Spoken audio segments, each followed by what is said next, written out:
السلام علیکم کہانی گو لسنرز، کیسے ہیں آپ سب؟ آج میں لائی ہوں آپ کے لیے عمیرہ احمد، ایک بہت ہی شاندار اور عظیم لکھاری ہیں۔ ان کا مکمل ناولٹ جس کا نام ہے مات ہونے تک۔ تو آئیے چلتے ہیں، ہم اپنی کہانی کی طرف بڑھتے ہیں اور سنتے ہیں کہ اس کہانی میں کیا ہوگا۔ مات ہونے تک۔ بعض باتیں آپ کو بے اختیار ہنسنے پر مجبور کر دیتی ہیں، جیسے ابھی تھوڑی دیر پہلے فاطمہ کی کہی ہوئی ایک بات نے مجھے ہنسنے پر مجبور کر دیا ہے۔ ویسے یہ صرف آج کی بات نہیں ہے، وہ جب بھی یہ جملے بولتی ہے مجھے بے اختیار ہنسی آ جاتی ہے، مگر میں بےحد کوشش کر کے اپنی ہنسی پر قابو پا لیتا ہوں، اور جب وہ میرے پاس سے چلی جاتی ہے تو پھر میں بے ساختہ ہنس پڑتا ہوں، جیسے ابھی ہنس رہا ہوں۔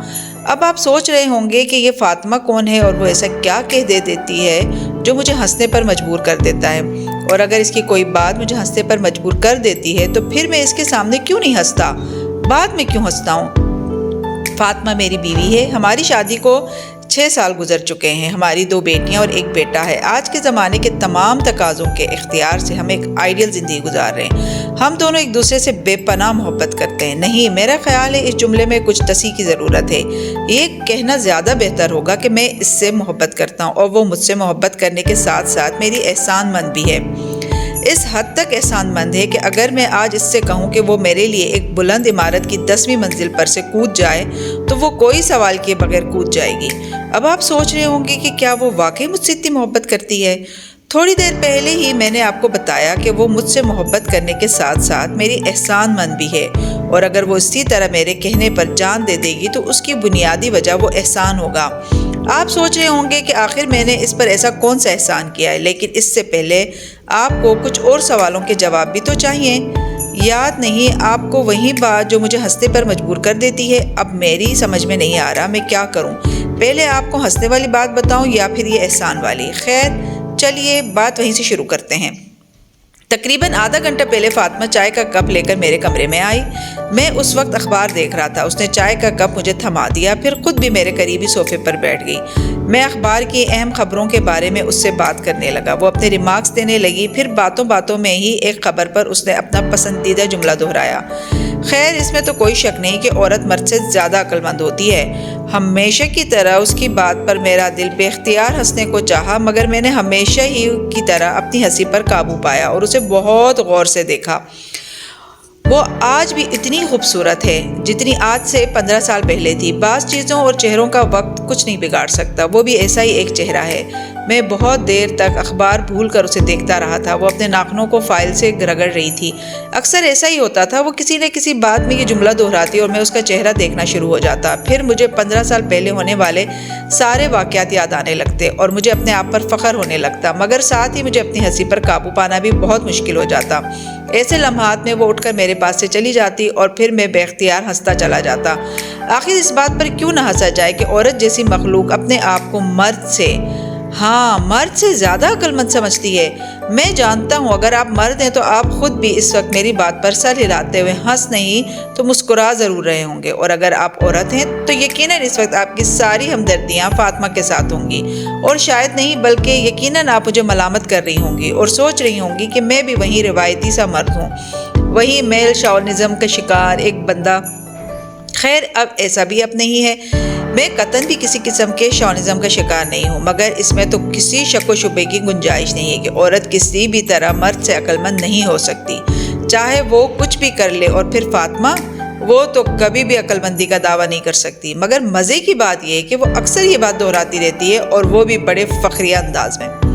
اب آپ سوچ رہے ہوں گے کہ چونکہ میں فاطمہ کا شوہر ہوں اس لیے کبھی بھی اپنی بیوی کو خود سے بہتر نہیں سمجھ سکتا۔ ایک مشرقی اور شوہر کی یہ سب سے بڑی خاصیت سمجھی جاتی ہے۔ اب آپ بھی غلط سمجھ رہے ہیں، میں قطعاً بھی اپنی بیوی کو خود سے کمتر سمجھنے کا قائل نہیں ہوں، مگر جب بیوی اس قسم کے احمقانہ بیانات دیتی پھرے، وہ بھی اس صورت میں جب پچھلے 15 سال سے میرا اور اس کا ساتھ ہی مرد کی روایتی ذہانت کا ایک واضح ثبوت ہے، مگر وہ حقیقت نہیں جانتی، ورنہ شاید پچھلے 15 سال میں ایک بار بھی اعلان نہ کرتی کہ عورت مرد سے زیادہ عقل مند ہے۔ بالکل اسی طرح آپ لوگ حقیقت سے لا علم ہیں، ورنہ شاید آپ اس وقت میری ہاں میں ہاں ملا رہے ہوتے۔ چلے ایسا کرتے ہیں کہ میں اپنا کیس آپ کے سامنے رکھ دیتا ہوں سارے فیکٹس اینڈ فگرز کے ساتھ، اور پھر آپ لوگ ہی فیصلہ کیجئے گا کہ کیا میں یہ سمجھنے میں حق بجانب ہوں کہ مرد عورت سے زیادہ عقل مند ہے اور عورت کبھی بھی اس کے حربوں اور ہتھکنڈوں کو سمجھ سکتی ہے نہ اس کا مقابلہ کر سکتی ہے۔ دیکھیں جو بھی فیصلہ دیجیے گا بہت دیانتداری سے دیجیے گا، خاص طور پر اگر آپ ایک عورت ہیں تو عورتوں کی اس روایتی تعصب سے بالا تر ہو کر اپنی رائے کا اظہار کیجیے گا۔ فاطمہ میرے سب سے چھوٹے چچا کی بیٹی تھی، 4 بہنوں اور 1 بھائی میں سب سے بڑی۔ ہم سب لوگ جوائنٹ فیملی سسٹم میں رہتے تھے۔ میرے والد سب سے بڑے تھے۔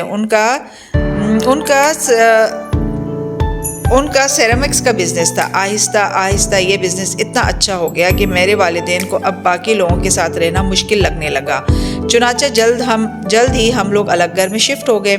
صرف گھر تبدیل نہیں ہوا بلکہ ہمارا معیار زندگی بھی بدل گیا۔ گھر میں گاڑی آ گئی، ہم لوگوں کو شہر کے سب سے اچھے اسکولوں میں سے ایک میں داخل کروا دیا گیا، اور ہاں صرف یہ سب کچھ ہی نہیں بدلا، ہم لوگوں کے رویے میں بھی تبدیلی آ گئی۔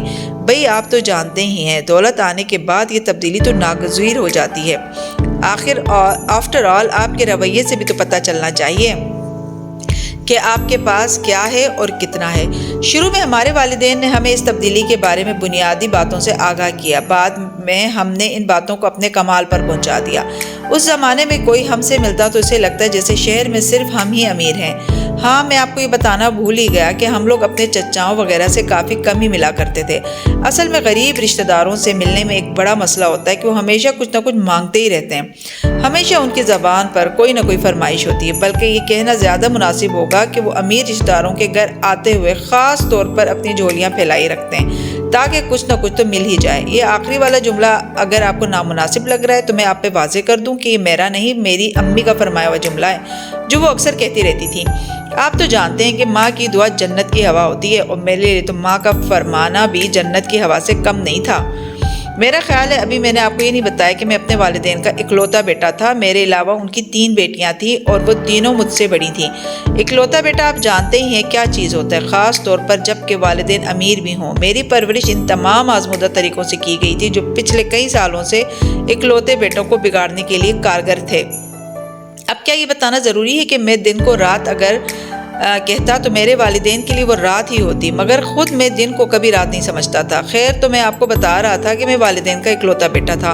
میری تیوری کے بلوں سے بچنے کے لیے وہ خاصی کوشش کیا کرتے تھے، اور میں یہ کوشش اکثر ناکام کر دیا کرتا تھا۔ اس خاص قسم کے لاڈ پیار کا نتیجہ وہی ہوا جو اکثر ہوتا ہے۔ میرا دل پڑھائی سے اچاٹ ہو گیا۔ میں نے بمشکل گریجویشن کیا، حالانکہ میرے والد صاحب مجھے باہر اعلیٰ تعلیم کے لیے بھجوانے پر تلے ہوئے تھے۔ اگرچہ میں نے شروع سے ہی ان پر واضح کر دیا تھا کہ میں گریجویشن سے زیادہ کی اہلیت نہیں رکھتا، مگر انہیں کبھی میری باتوں پر یقین نہیں آیا۔ شاید اس کی وجہ یہ تھی کہ میں بالآخر ہر امتحان میں پاس ہو ہی جایا کرتا تھا، چاہے وہ مڈل ہو یا میٹرک یا پھر ایف اے میں کسی نہ کسی طرح پاس ہو ہی جایا کرتا تھا۔ اب آپ یہ تو جانتے ہی ہوں گے کہ کسی نہ کسی طرح سے میری کیا مراد ہے۔ ہاں تو میں آپ کو بتا رہا تھا کہ ایف اے تک انہیں میری باتوں پر بالکل یقین نہیں آیا، مگر بی اے میں پہلی بار جب میں نے سپلی لی تو انہیں پہلی بار اس بات پر اعتبار آیا کہ ان کا بیٹا کافی خوش شناس ہے۔ لیکن پھر پتہ نہیں کیوں انہوں نے ایک بار بھی اپنی چھٹی حص پر اعتبار کرنا گوارا نہیں سمجھا۔ آپ تو جانتے ہیں پرانی نسل نئی نسل پر اتنی جلدی اعتبار نہیں کرتی۔ خیر تو میں آپ کو بتا رہا تھا کہ میری سپلی کے بارے میں جاننے کے بعد انہوں نے مجھے بہت حوصلہ دیا، میری بہت ہمت بندھائی۔ اب یہ اور بات ہے کہ مجھے ان دونوں ہی چیزوں کی ضرورت نہیں تھی، کیونکہ اپنی ناکامی سے مجھے کوئی مایوسی نہیں ہوئی تھی۔ انہوں نے کہا تھا تم فکر نہ کرو، بی اے میں تو پہلی بار بڑے بڑے فیل ہو جاتے ہیں، تم دوبارہ تیاری کرو، انشاءاللہ تعالیٰ اس بار تم ضرور کامیاب ہو جاؤ گے۔ آپ یقین کیجئے مجھے بی اے میں ناکامی نے اتنا ڈپریس نہیں کیا تھا جتنا ان کے ان الفاظ نے کیا تھا۔ مجھے بی اے کے کورس کی کتابیں سانپ بن کر اپنے آگے پیچھے پھرتی لہراتی نظر آنے لگیں۔ آپ تو جانتے ہی ہیں میرے جیسا بندہ جس کے لیے کوئی کتاب پہلی بار پڑھنا بہت تکلیف دہ عمل ہوتا ہے، دوسری بار تو یقیناً یہ موت ہوتا ہے۔ آپ خود بتائیں آپ میں سے کتنے ہیں جو پورے 2 سال کورس کی کتابیں پڑھیں پھر اس میں فیل ہو جائیں اور آپ سے دوبارہ انہی کتابوں کو پڑھنے کے لیے کہا جائے، تو پھر کیا آپ کی فیلنگز مجھ سے مختلف ہوں گی؟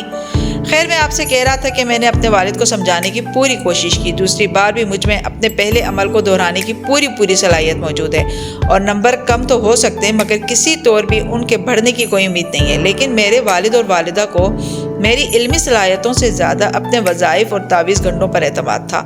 انہیں یقین تھا کہ اگلی بار کوئی نہ کوئی غیبی طاقت نتیجہ بدل کر رکھ دے گی۔ آپ یقین کریں یا نہ کریں، اگلی بار واقعی اس غیبی طاقت نے نتیجہ بدل کر رکھ دیا۔ میں 1 کے بجائے 2 مضامین میں فیل ہوا۔ مجھے کوئی شوق نہیں لگا کیونکہ میری غیبی طاقت نے مجھے پہلے اس رزلٹ سے آگاہ کر دیا تھا۔ مگر میرے والدین کافی پریشان ہوئے۔ انہیں دکھ تھا کہ میری راتوں کی محنت کوئی رنگ نہیں لائی۔ مجھے بھی اس بات کا افسوس ضرور تھا کہ ان کی راتوں کی محنت بھی کوئی رنگ نہیں لائی، کیونکہ میں رات کو دل لگا کر پڑھتا تھا یا نہیں، مگر وہ دل لگا کر میرے لیے راتوں کو وظیفے ضرور کرتے تھے۔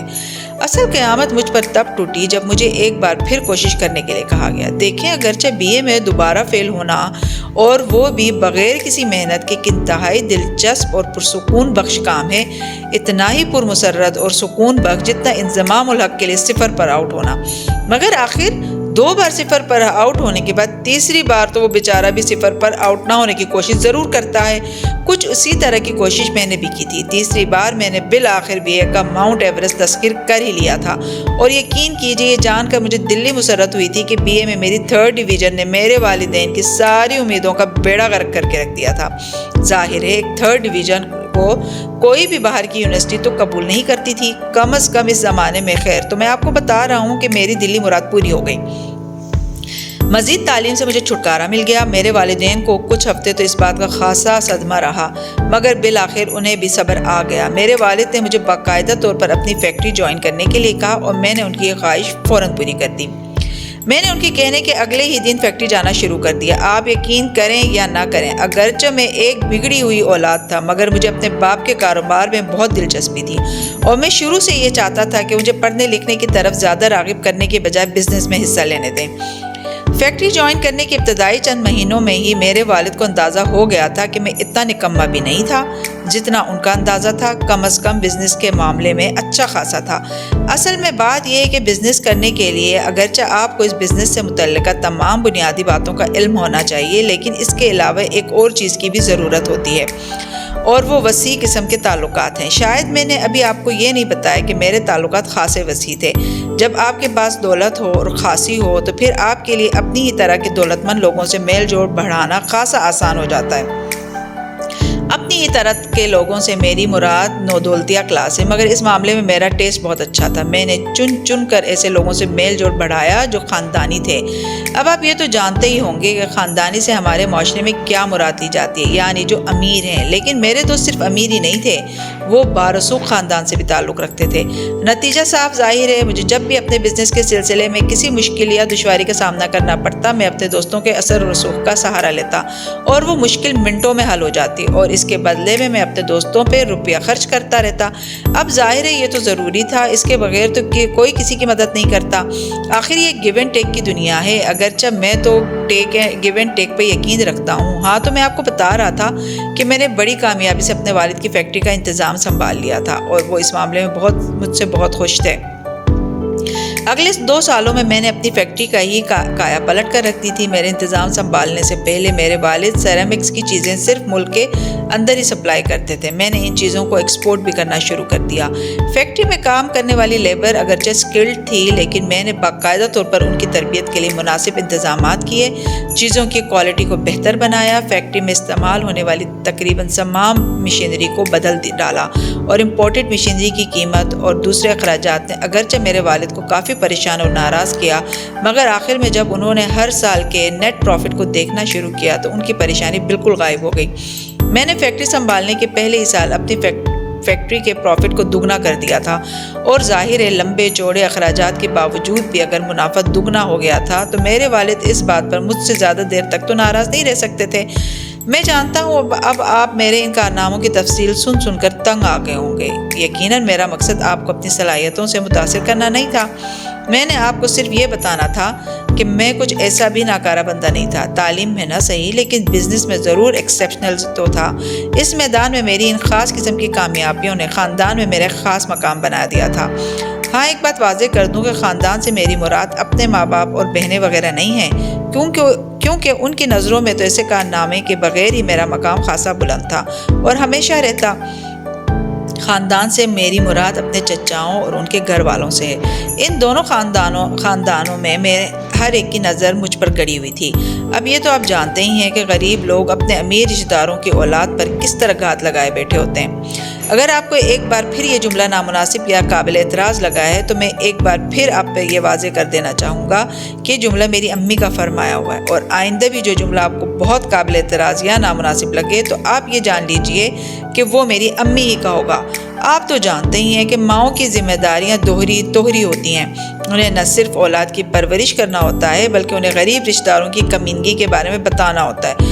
میرا معاملہ بھی کچھ ایسا ہی تھا۔ میری امی نے بڑی صفائی، مہارت اور کامیابی سے بچپن میں ہی ہم بھائی بہنوں کو یہ بات سمجھا دی تھی کہ ہم بہن بھائی اپنے دوسرے کزن سے بہت مختلف ہیں، کیونکہ ہمارے پاس روپیہ پیسہ اور ہمارے کزنز کسی بھی طرح ہمارے مقابل نہیں آ سکتی، اس لیے ہمیں ان کے ساتھ ایک خاص قسم کا برتاؤ کرنا چاہیے تاکہ انہیں یہ بات یاد رہے کہ ان کے اور ہمارے درمیان بہت کچھ مختلف ہے۔ اب آپ جانتے ہی ہیں جب آپ کی پرورش اس طرح کے سنہری اصولوں کے مطابق ہوئی ہو تو واقعی آپ دوسرے لوگوں سے، میرا مطلب ہے عام لوگوں سے، خاصے مختلف ہوتے ہیں۔ اب برائے مہربانی مجھ سے یہ مت پوچھیے گا کہ عام لوگوں سے میری کیا مراد ہے۔ ظاہر ہے میں ان لوگوں کی بات کر رہا ہوں جن کے پاس پیسہ نہیں ہوتا، اور سے لوگوں میں میرے دودیال کا بھی شمار ہوتا ہے۔ اچھا، ویسے یہ بھی نہیں تھا کہ وہ سب لوگ بہت ہی غریب تھے۔ وہ سب ایک بڑی حویلی میں رہتے تھے، اچھا کھاتے، اچھا پہنتے تھے۔ میرے تینوں چچا مختلف سرکاری محکموں میں ملازم تھے اور بدقسمتی سے انہیں ایمانداری کی بیماری بھی تھی۔ پھر ظاہر ہے ایسے حالات میں ترقی کے مواقع کیسے مل سکتے ہیں؟ خوش قسمتی سے میرے والد نے سرکاری ملازمت نہیں کی، ان کا رجحان شروع سے ہی بزنس کی طرف تھا۔ شروع میں انہیں کافی محنت کرنی پڑی، لیکن پھر جب انہوں نے 2-2-11 بنانے کا فارمولا سیکھ لیا تو ان کے تمام مسائل حل ہو گئے۔ نہ صرف کاروبار اچھا ہو گیا بلکہ ان کی مالی حیثیت بھی اپنے بھائیوں سے بھی بہت بہتر ہو گئی۔ خیر، تو میں آپ کو بتا رہا تھا کہ میرے چچا کچھ ایسے بھی غریب نہ تھے، مگر بہرحال وہ ہمارے مقابلے میں کبھی نہیں آ سکتے تھے۔ حویلی سے ایک الگ گھر میں شفٹ ہونے کے بعد شروع میں ہمارا حویلی میں آنا جانا رہا، لیکن پھر جوں ہمارا کاروبار ترقی کرتا گیا یہ میل جول آہستہ آہستہ تقریباً ختم ہوتا گیا، اور پھر نوبت یہاں تک آ گئی کہ ہم لوگ باقی خاندان والوں سے کسی شادی یا کسی دوسری تقریب میں ہی ملتے تھے۔ ہمارے خاندان میں عام طور پر ساری شادیاں خاندان کے اندر ہی کرتے ہیں، لیکن میرے والدین نے اس رسم کو بھی توڑ ڈالا۔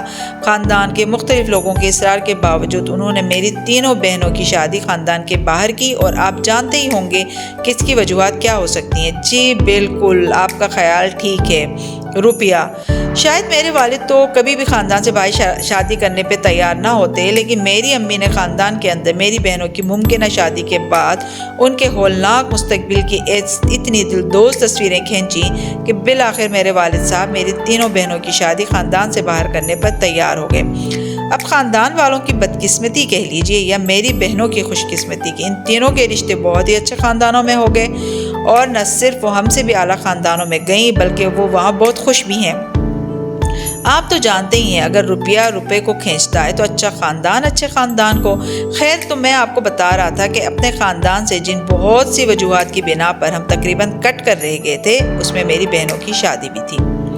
میرے چچاؤں نے اور کسی معاملے میں میرے والد سے برتری حاصل کی یا نہیں، بہرحال ایک معاملے میں ان کی سبقت مصدق تھی۔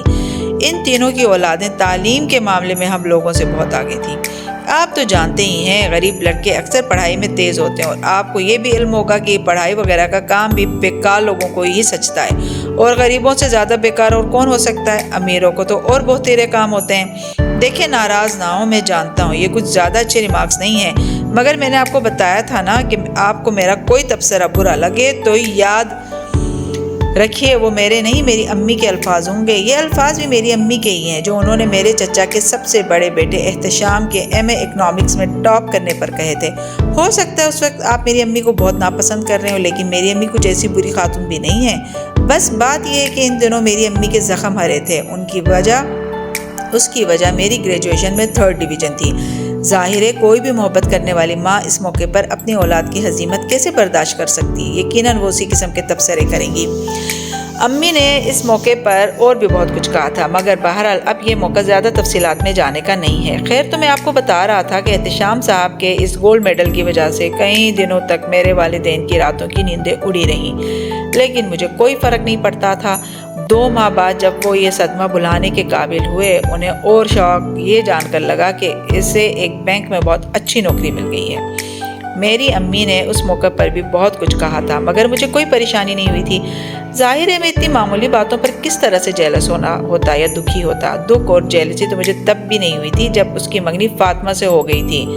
3 ماہ کے دوران میں اس کے گھر سے مٹھائی کا 3را ڈبہ آیا تھا۔ اس بار امی کا صدمہ سب سے زیادہ تھا اور میری سمجھ میں نہیں آ رہا تھا کہ آخر انہیں اس بات پر غصہ کیوں آ رہا ہے کہ منجلے چچا نے اپنے بیٹے کی منگنی چھوٹے چچا کی بیٹی سے کر دی ہے۔ امی کئی دنوں تک اس بات پر بھڑکتی رہی تھی۔ وہ اٹھتے بیٹھتے منجلے اور چھوٹے چچا اور ان کی اولادوں بیویوں کو کچھ نہ کچھ سناتی رہیں۔ اس غصے کی وجہ مجھے چند ماہ بعد اتفاقاً انہی کی زبانی پتہ چلی تھی۔ اصل میں میری خالہ نے احتشام کے ٹاپ کرنے پر میری امی سے کہا تھا کہ ان کی بیٹی کے لیے احتشام کے والد یعنی میرے چچا سے بات کریں۔ امی نے اس سلسلے میں ان سے بات کی تھی مگر منجلے چچا نے 2 ٹوک انکار کر دیا تھا۔ انہوں نے کہا تھا کہ خاندان میں لڑکیوں کے ہوتے ہوئے وہ خاندان سے باہر کبھی نہیں جائیں گے اور ویسے بھی احتشام شروع سے ہی فاطمہ کو پسند کرتا تھا، اس لیے کہیں اور رشتہ کرنے کی گنجائش ہی نہیں تھی۔ امی کو منجلے چچا سے اس قسم کے کورے جواب کی توقع نہیں تھی، اس لیے ان کا غصہ کچھ اور بھی زیادہ ہو گیا تھا۔ ناراضگی انہیں صرف منجلے چچا سے نہیں تھی بلکہ سب سے چھوٹے چچا سے بھی تھی، کیونکہ انہوں نے بھی میری امی کی خواہش جاننے کے باوجود منجلے چچا کے بیٹے سے اپنی بیٹی کی نسبت طے کر دی تھی۔ اب ظاہر ہے ایسی باتوں پر میری امی چراغ پانا ہوتی تو کیا کرتی؟ کچھ بھی تھا وہ اس خاندان کے بڑوں میں سے تھی، لیکن پھر بھی ان کی بات کو اہمیت نہیں دی گئی تھی۔ خیر چند ماہ امی کا پارا آسمان پر رہا، پھر آہستہ آہستہ وہ نارمل ہوتی گئیں۔ میں احتشام اور فاطمہ دونوں سے ذاتی طور پر زیادہ واقف تھا۔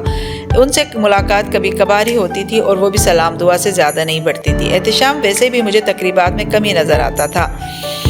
جہاں تک فاطمہ کا تعلق تھا تو اس سے بھی میری شناسائی بہت محدود سی تھی۔ وہ ان دنوں یونیورسٹی میں پڑھا کرتی تھی، کو ایجوکیشن میں، اور یہ بات مجھے ویسے ہی ناپسند تھی۔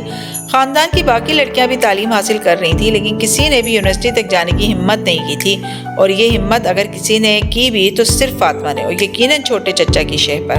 میں ان دونوں تعلیم یافتہ لڑکیوں کو زیادہ پسند نہیں کرتا تھا، اور خاص طور پر کو ایجوکیشن میں پڑھنے والی لڑکیوں کو۔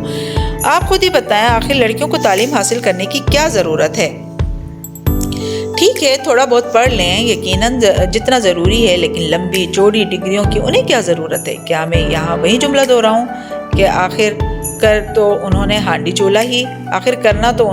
چولہا ہی۔ خیر اگر وہ تعلیم حاصل کرنا ہی چاہتی ہیں تو پھر کو ایجوکیشن میں پڑھنا تو خاصا نامناسب کام ہے۔ فاطمہ کا یونیورسٹی میں داخلہ لینا ہمارے خاندانی روایات سے کھلم کھلا انحراف تھا، اور اس بات پر میری امی اور ابو نے کافی اعتراضات بھی کیے تھے، مگر کچھ خاص فائدہ نہیں ہوا۔ چھوٹے چچا نے خاموشی سے ان کی باتیں سنی اور بس۔ بہرحال فاطمہ کے بارے میں میری رائے کچھ زیادہ اچھی نہیں تھی، اور یہی حال میرے گھر والوں کا تھا۔ خاص طور پر امی کبھی بھی اس کا ذکر اچھے لفظوں میں نہیں کرتی تھی۔ زندگی میں کچھ واقعات بڑے عجیب ہوتے ہیں، اور وہ واقعات زندگی میں بہت اہم ہوتے ہیں۔ اب پتہ نہیں وہ عجیب ہونے کی وجہ سے اہم ہوتے ہیں یا اہم ہونے کی وجہ سے عجیب۔ محبت بھی ایک ایسا ہی عجیب واقعہ ہوتا ہے۔ اگرچہ میں تعلیمی میدان میں کچھ زیادہ نمایاں نہیں تھا، مگر اس ایک خامی کے علاوہ میرے اندر کوئی دوسری خامی نہیں پائی جاتی تھی۔ میری کسی بری صحبت کا بھی شکار نہیں تھا۔ اگرچہ روپیہ خرچ کرنا پسند کرتا تھا، مگر بہرحال اس کو اندھا دھند نہیں لٹاتا تھا، خاص طور پر فیکٹری سنبھالنے کے بعد۔ اور آپ کو یقین آئے یا نہ آئے، لیکن یہ صحیح ہے کہ مجھے کسی زمانے میں بھی لڑکیوں سے کوئی دلچسپی نہیں رہی تھی۔ عشق و محبت تو بڑے دور کی بات تھی۔ اس اعتبار سے آپ مجھے ایک اچھے کردار کا بندہ کہہ سکتے ہیں۔ اصل میں لڑکیوں کے بارے میں اس عدم دلچسپی کی بھی بہت سی وجوہات ہیں۔ پہلی شاید یہ تھی کہ مجھے شروع سے ہی کچھ دوسری چیزوں کا جنون کی حد تک شوق رہا تھا، مثلاً سیر و تفریح، سپورٹس اور شاپنگ، اور یہ صرف میرے شوق نہیں تھے، میرے جنون تھے۔ جب آپ زندگی اس طرح کی سرگرمیوں میں گزارتے رہے ہوں تو پھر کسی اور سرگرمی کا خیال ذرا مشکل سے ہی ذہن میں آتا ہے۔ جب ان سرگرمیوں سے فراغت نصیب ہوتی تو پھر والدین کو خوش کرنے کے لیے کتابیں اٹھائے پھرتا۔ میں نے آپ کو بتایا تھا نا کہ انہیں شروع سے ہی مجھے بیرون ملک تعلیم دلوانے کا بہت شوق رہا تھا، اور اس شوق نے میری زندگی کو خاصا محدود کر دیا تھا۔ جب تعلیم سے فارغ ہوا تو پھر فیکٹری کی ذمہ داری کندھوں پر آ گئی۔ اس میں تبدیلیاں لانے میں میرے باقی شوق یا جنون بھی کم ہو گئے۔ ہمیشہ کے لیے نہ صحیح، مگر فیکٹری سنبھالنے کے 2-3 سال بعد تک میں نے فیکٹری کے سوا اور کوئی مصروفیت نہیں پالی۔ فیکٹری ان دنوں میرے حواس پر سوار تھی، اور ظاہر ہے اس طرح کی زندگی گزارنے والا بندہ عشق و محبت کے روگ کیسے پال سکتا ہے؟ ایک لمبے عرصے تک میں بھی ان تمام روگوں سے بچا رہا، مگر آخر کب تک؟ اس دن ابو نے مجھے کسی کام سے بڑے چچا کے پاس بھیجا تھا۔ چچا اس وقت گھر پر نہیں تھے۔ چچی نے مجھے یہ کہہ کر بٹھا لیا کہ وہ بس آنے ہی والے ہیں۔ میں کچھ دیر انتظار کر لوں۔ میں نے کوشش کی کہ میں انتظار کرنے کے بجائے وہاں سے نکل آؤں، لیکن میری کوشش کامیاب نہیں ہوئی۔ چچی نے اتنا اصرار کیا کہ مجھے بیٹھنا ہی پڑا۔ وہ میرے لیے چائے کا انتظام کرنے کچن میں چلی گئی۔ میں اندر ڈرائنگ روم میں بیٹھے رہنے کے بجائے باہر لان کی طرف نکل گیا۔ برآمدے میں کھڑے ہو کر میں دالان میں لگے ہوئے پودوں کو دیکھ رہا تھا، اور تبھی میں نے چھوٹے چچا کے گھر والے حصے سے اسے نکلتے دیکھا تھا۔ ایسا نہیں تھا کہ میں نے اسے پہلی بار دیکھا تھا، بچپن یہی ان لوگوں کے ساتھ کھیلتے گزرا تھا، اور اب بھی کبھی کبھار کسی تقریب میں اس پر نظر پڑی جاتی تھی۔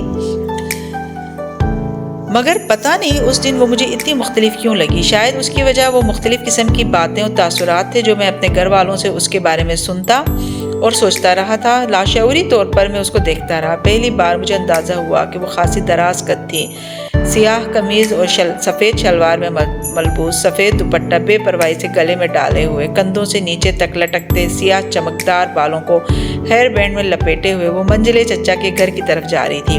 اس نے ابھی تک مجھے نہیں دیکھا تھا، اور پتہ نہیں کیوں لیکن میرا دل چاہ رہا تھا کہ اس وقت میری متوجہ ہو۔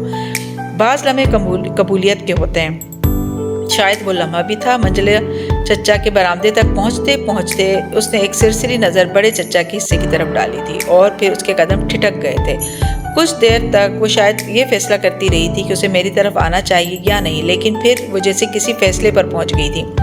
میں نے اسے اپنی طرف آتے دیکھا، پتہ نہیں کیوں لیکن بے اختیار میرے دل کی دھڑکن تیز ہو گئی تھی۔ اس نے گلے میں پڑا ہوا دوپٹہ اپنے کندھوں پر پھیلا لیا تھا۔ السلام علیکم، کیسے ہیں آپ؟ وہ بالکل میرے سامنے آ کر رک گئی تھی۔ میں ٹھیک ہوں، آپ کیسی ہیں؟ میں نے اپنے دل کی دھڑکن پر قابو پاتے ہوئے کہا تھا۔ میں بھی بالکل ٹھیک ہوں، اکیلے آئے ہیں؟ اس نے مجھ سے پوچھا تھا۔ ہاں، اکیلا ہی آیا ہوں، اصل میں ابو نے بھیجا ہے بڑے چچا کے پاس ایک کام کے سلسلے میں نے اسے بتایا۔ بڑے چچا تو ابھی شاید آفس سے واپس نہیں آئے ہوں گے۔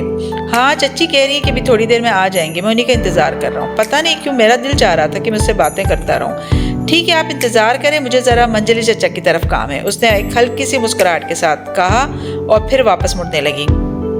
آپ آئے نا کبھی ہماری طرف؟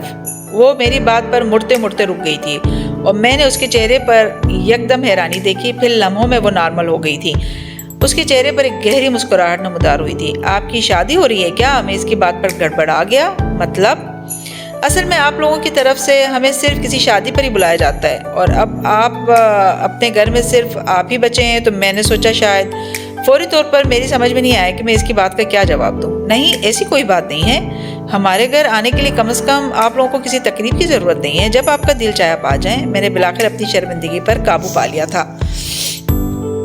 چلیں ٹھیک ہے، آپ نے انوائٹ کیا تو ضرور آئیں گے۔ میں نے اسے ایک بار پھر مسکراتے ہوئے دیکھا تھا، اور پھر وہ مڑ کر منجلے چچا کے گھر کی طرف چلی گئی تھی۔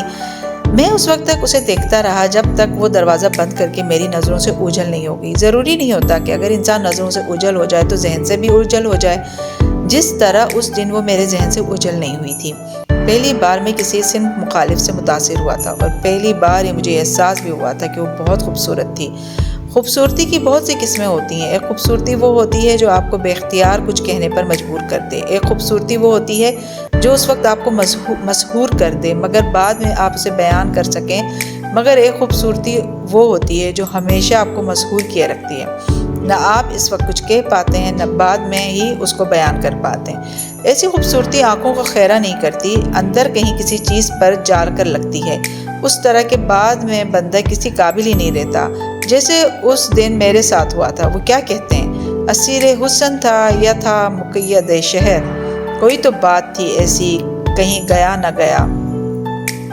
بہرحال اس ملاقات کا نتیجہ یہ ہوا کہ چوتھے ہی دن میں بغیر کسی ارادی کوشش کے سب سے چھوٹے چچا کے گھر موجود تھا۔ میری وہاں آمد سب کے لیے بہت حیران کن تھی۔ میں دوپہر کو وہاں گیا اور شام کو وہاں سے واپس آیا، وہ بھی اس لیے کہ فاطمہ کو اپنے کسی ٹیسٹ کی تیاری کرنا تھی، اور وہ معذرت کر کے شام کو اپنے کمرے میں چلی گئی تھی۔ ظاہر ہے اس کے بعد میں وہاں بیٹھ کر کیا کرتا۔ پہلی دفعہ ان دنوں میری سمجھ میں یہ آیا تھا کہ اگر بندے کو محبت، میرا مطلب ہے واقعی محبت ہو جائے، تو پھر اس کا دل کسی اور چیز میں کیوں نہیں لگتا۔ ان دنوں اٹھتے بیٹھتے اگر کوئی چہرہ میرے سامنے رہتا تھا تو وہ فاطمہ کا چہرہ تھا۔ اگر کوئی آواز کانوں میں گونجتی تھی تو وہ بھی اسی کی آواز تھی۔ جتنی غلطیاں ان چند دنوں میں نے فیکٹری میں کی تھی، شاید پچھلے 2 سال میں کبھی نہیں کی تھی۔ مجھے حیرانی تھی کہ مجھے فاطمہ پہلے کبھی نظر کیوں نہیں آئی، پہلے کبھی مجھے اس سے محبت کیوں نہیں ہوئی۔ اب یہ سب کچھ کیوں ہوا تھا، مگر اب کیا کر سکتے ہیں۔ بہت سی چیزیں زندگی میں بس ہو جاتی ہیں، کیوں، کب اور کیسے کی تو شاید کوئی گنجائش نہیں ہوتی۔ فاطمہ کے گھر جانے کے بعد میں پھر کسی طرح کسی ایسے موقع کی تلاش میں تھا کہ اس سے میری ملاقات ہو جاتی یا کم از کم میں اسے دیکھ ہی لیتا۔ میں دوبارہ فاطمہ کے گھر نہیں گیا کیونکہ میرا اس طرح آنا جانا انہیں بہت عجیب لگتا۔ میں مہینوں میں کبھی وہاں کا ایک چکر لگایا کرتا تھا، وہ بھی کسی کام سے، اور اب ایک ہی ہفتے کے بعد دوبارہ وہاں جانا سب کی نظروں میں کھٹکتا۔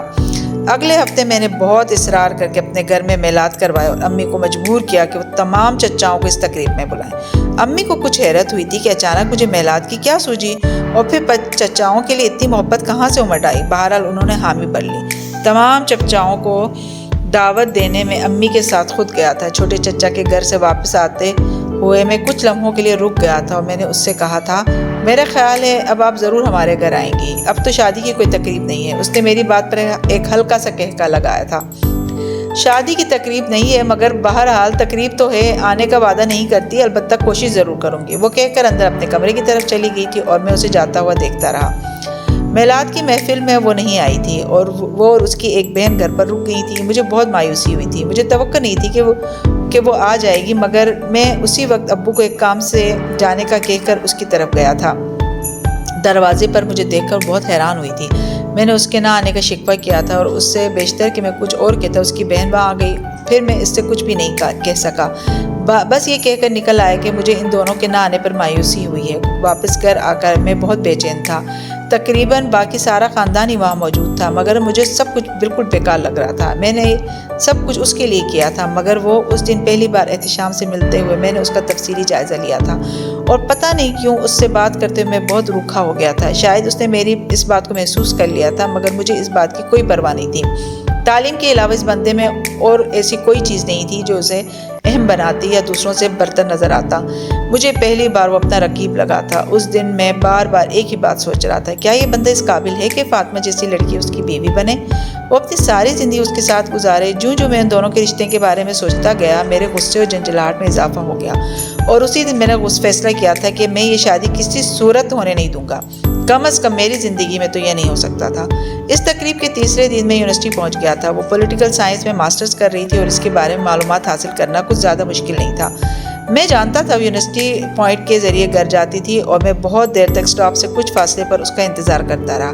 پھر میں نے اسے وہاں نمودار ہوتے دیکھا تھا۔ اسے پہچاننے میں مجھے کوئی دقت نہیں ہوئی۔ میں اپنی گاڑی سٹارٹ کر کے سٹاپ کے پاس رک گیا تھا اور پھر میں اسے اپنی جانب متوجہ ہوتے دیکھا۔ پہلی بار اپنی مسکراہٹ کے جواب میں نے اس کے ماتھے پر کچھ شکنیں دیکھی، تاہم چند لمحوں کی ہچکچاہٹ کے بعد وہ میری طرف آئی تھی۔ میں ادھر سے گزر رہا تھا، آپ کو دیکھا تو گاڑی روک لی۔ آئیں آپ کو گھر ڈراپ کر دوں۔ میں اس کی سنجیدگی سے ذرا متاثر نہیں ہوا تھا۔ آپ کا شکریہ لیکن بس آنے والی ہے، میں چلی جاؤں گی، پلیز آپ آ جائیں، میں آپ کے گھر ہی کی طرف جا رہا ہوں۔ میں نے اپنی بات پر اصرار کیا تھا۔ سٹاپ پر کھڑے سارے ہی لوگ ہماری جانب متوجہ تھے۔ اس نے چند لمحے بہت عجیب سی نظروں سے مجھے دیکھا اور پھر کار کا دروازہ کھول کر بیٹھ گئی۔ میری خوشی کی کوئی انتہا نہیں تھی۔ میں نے راستے میں اس سے گفتگو کرنے کی کوشش کی تھی مگر وہ ہر بار ہوں ہاں کے علاوہ اور کچھ نہیں بولی۔ اس کے گھر کے دروازے کے پاس جب میں نے گاڑی روکی تو اس نے دروازہ کھولتے ہوئے کہا، اب آپ اندر آ جائیں تاکہ اس محلے کے لوگوں کو یہ پتہ چل جائے کہ میں جس کی گاڑی میں آئی ہوں اس سے میرے گھر والے واقف ہیں۔ میں کسی معمول کی طرح اس کے پیچھے اندر چلا گیا تھا۔ یہ یونیورسٹی کی طرف سے گزر رہے تھے۔ سٹاپ پر مجھے دیکھا تو گاڑی روک دی۔ آج میں انہی کے ساتھ آئی ہوں، امی میرے سر میں درد ہو رہا ہے، میں سونے جا رہی ہوں، مجھے 2-3 گھنٹے سے پہلے نہ اٹھائیں۔ اس نے گھر کے اندر آتے ہی چچی کو دو مختلف باتیں ایک ہی جملے اور لہجے میں بتائی تھیں اور مجھ سے مزید کچھ کہے بغیر سیدھی اپنے کمرے میں چلی گئی۔ مجھے اس کے بگڑے ہوئے تیوروں کا اندازہ ہو گیا تھا، پھر بھی مجھے یہ توقع نہیں تھی کہ وہ مجھے اس بری طرح نظر انداز کرے گی۔ میں کھسیانہ سا ہو کر 10-15 منٹ چچی کے پاس بیٹھا رہا اور پھر ان کے کھانے پر روکنے کے باوجود وہاں سے چلا گیا۔ میں نے دوبارہ کبھی یونیورسٹی جانے کی ہمت نہیں کی۔ میں نہیں چاہتا تھا وہ میرے بارے میں کچھ غلط سوچے، وہ مجھے نظر انداز کرے یا مجھے ناپسند کرے۔ میری مسکراہٹ کے جواب میں اس کے ماتھے پر شکنیں آئیں۔ اگلے کئی ہفتے میں اس سے ملنے کی ہمت نہیں کر پایا مگر وہ میرے ذہن سے معدوم نہیں ہوئی۔ وہ ہر وقت میرے پاس رہتی تھی اور رہی بھی۔ پورے 1.5 ماہ بعد میں نے اسے بڑے چچا کی بیٹی کی مہندی پر دیکھا تھا۔ مجھے نہیں معلوم باقی لوگوں کو اس تقریب میں کیا نظر آ رہا تھا مگر مجھے تو صرف وہ نظر آ رہی تھی۔ وہ میرے لیے بس اتنا ہی کافی تھا۔ اسی تقریب میں جب میرا اس کا سامنا ہوا تو اس نے مجھے بڑی گرم جوش مسکراہٹ سے نوازا تھا۔ میری خوشی کی کوئی انتہا نہیں رہی تھی۔ اس کا مطلب ہے اس کے دل میں میرے لیے کوئی میل نہیں آیا تھا۔ اسی تقریب میں وہ کھانا کھا رہی تھی جب میں اس کے پاس گیا اور اسے ایک ضروری بات سننے کے لیے کہا۔ وہ کچھ حیرانی اور الجھن کے عالم میں میرے ساتھ آ گئی تھی۔ ایک ویران گوشے میں لے جا کر میں نے اس سے کہا تھا، پتہ نہیں جو بات میں آپ سے کہنے والا ہوں وہ آپ کو اچھی لگتی ہے یا نہیں، مگر وہ سچ ہے۔ ہو سکتا ہے وہ بات آپ کو نامناسب بھی لگے، مگر فاطمہ میں آپ سے محبت کرتا ہوں اور آپ سے شادی کرنا چاہتا ہوں۔ میں ایک لمحے کے لیے رکا اور اس کے چہرے کو دیکھا۔ فق رنگت کے ساتھ وہ ہکا بکا مجھے دیکھ رہی تھی۔ شاید اسے اپنے کانوں پر یقین نہیں آ رہا تھا۔ ہو سکتا ہے آپ کو میری باتوں پر یقین نہ آ رہا ہو اور آپ اسے مذاق سمجھ رہی ہوں، مگر فاطمہ یقین کریں یہ سچ ہے۔ میں نے زندگی میں پہلی بار کسی سے محبت کی اور وہ آپ ہیں، اور آپ کے سوا آپ اپنا منہ بند کر لیں، آپ کا دماغ خراب ہو گیا ہے۔ اس نے یک دم بلند آواز سے میری بات کاٹ دی۔ وہ جیسے اپنے حواس میں آ گئی تھی۔ فاطمہ میرا دماغ خراب نہیں ہے، میں نے ایک بار پھر اس سے کچھ کہنے کی کوشش کی تھی۔ مجھے آپ کی محبت سے کوئی دلچسپی نہیں ہے۔ میں احتشام کی منگیتر ہوں اور چند ماہ تک ہماری شادی ہو جائے گی، میرے لیے بس یہی کافی ہے۔ اس نے انگلی اٹھاتے ہوئے سرخ چہرے کے ساتھ میری بات ایک بار پھر کاٹتے ہوئے کہا، ایسا کبھی نہیں ہوگا، اور ہوگا تو میرے مرنے کے بعد ہی ہوگا۔ میں اس کی بات پر جذباتی ہو گیا۔ تو پھر مر جاؤ، اس کے جواب نے مجھے مشتعل کر دیا تھا۔ میں نے زندگی میں صرف ایک لڑکی سے محبت کی اور وہ تم ہو، اور تمہارا خیال کہ میں تمہیں کسی اور سے منسوب ہونے دوں گا؟ میں نے ہٹ درمی سے کہا، یہ بات اگر میں احتشام سے جا کر کہہ دوں تو وہ ابھی تمہیں شوٹ کر دے گا، اس سے پہلے میں اسے شوٹ کر دوں گا۔ وہ کیا چیز ہے آخر، ہے ہی کیا اس میں؟ وہ ہر لحاظ سے تم سے بہتر ہے، تم تو اس کے پاؤں کے جوتوں کے برابر بھی نہیں۔ میں نے زندگی میں پہلی بار کسی کے منہ سے اپنے لیے اتنے انسلٹنگ ریمارکس سنے تھے، اور وہ بھی اس سے جس سے مجھے سب سے زیادہ محبت تھی۔ تمہاری شادی اگر کسی سے ہوگی تو مجھ سے ہوگی فاطمہ، یہ بات لکھ لو، چاہے تمہاری خوشی سے ہو یا زبردستی، اور اس سے پہلے میں خودکشی کر لوں گی۔ وہ غرائی تھی اور پھر تیزی سے وہاں سے جانے لگی تھی۔ میں نے اس کا ہاتھ پکڑ لیا تھا، اور میں تمہیں مرنے تو کبھی نہیں دوں گا۔ وہ جیسے میری حرکت پر شاکڈ ہو گئی تھی۔ میں تمہارے منہ پر تھپڑ مارنا نہیں چاہتی، اس لیے ہاتھ چھوڑ دو۔ میں لڑکیوں سے تھپڑ کھانا پسند نہیں کرتا، میں نے اس کے غصے سے محسوس ہوتے ہوئے کہا۔ اس نے ہونٹ بیچتے ہوئے اپنا ہاتھ کھینچنے کی کوشش کی تھی، مگر میں نے بڑی مضبوطی سے اس کا ہاتھ پکڑے رکھا۔ میں توقع کر رہا تھا کہ شاید وہ مجھے تھپڑ مارنے کی کوشش کرے، اور میں اس کو روکنے کے لیے بھی تیار تھا، مگر اس نے جو حرکت کی اس نے مجھے حواس باختہ کر دیا تھا۔ ہاتھ چھڑانے کی کوشش میں ناکام رہنے کے بعد اس نے چند ہمیں میرے چہرے پر نظریں جمائے رکھی تھی، اور پھر بڑے اطمینان سے اپنا وہ ہاتھ منہ کے پاس لے گئی جو میں نے پکڑا ہوا تھا۔ اس نے میری ہتھیلی کی پشت میں اپنے دانت گاڑ دیے تھے، اور دانت اس نے اس زور سے اور اتنے اچانک گاڑے تھے کہ میں نے یکدم اس کا ہاتھ چھوڑ دیا تھا۔ تم میری توقع سے زیادہ ذلیل ہو، وہ کہتے ہوئے تیزی سے اندر چلی گئی تھی۔ میں نے ہتھیلی کی پشت پر دیکھا، وہاں اس کے دانتوں کے نشانات پر خون کے ننھے قطرے جلملا رہے تھے۔ آپ کو حیرت ہوگی، لیکن یہ سچ ہے کہ مجھے اس کی اس حرکت پر غصہ نہیں آیا بلکہ شوق لگا تھا۔ کیا وہ واقعی مجھ سے اتنی نفرت کرتی کہ اس نے مجھے زخمی کرنے سے بھی گریز نہیں کیا؟ اس سوچ نے مجھے گمسم کر دیا تھا۔ میں اسی خاموشی کے عالم میں وہاں سے واپس اپنے گھر آ گیا تھا۔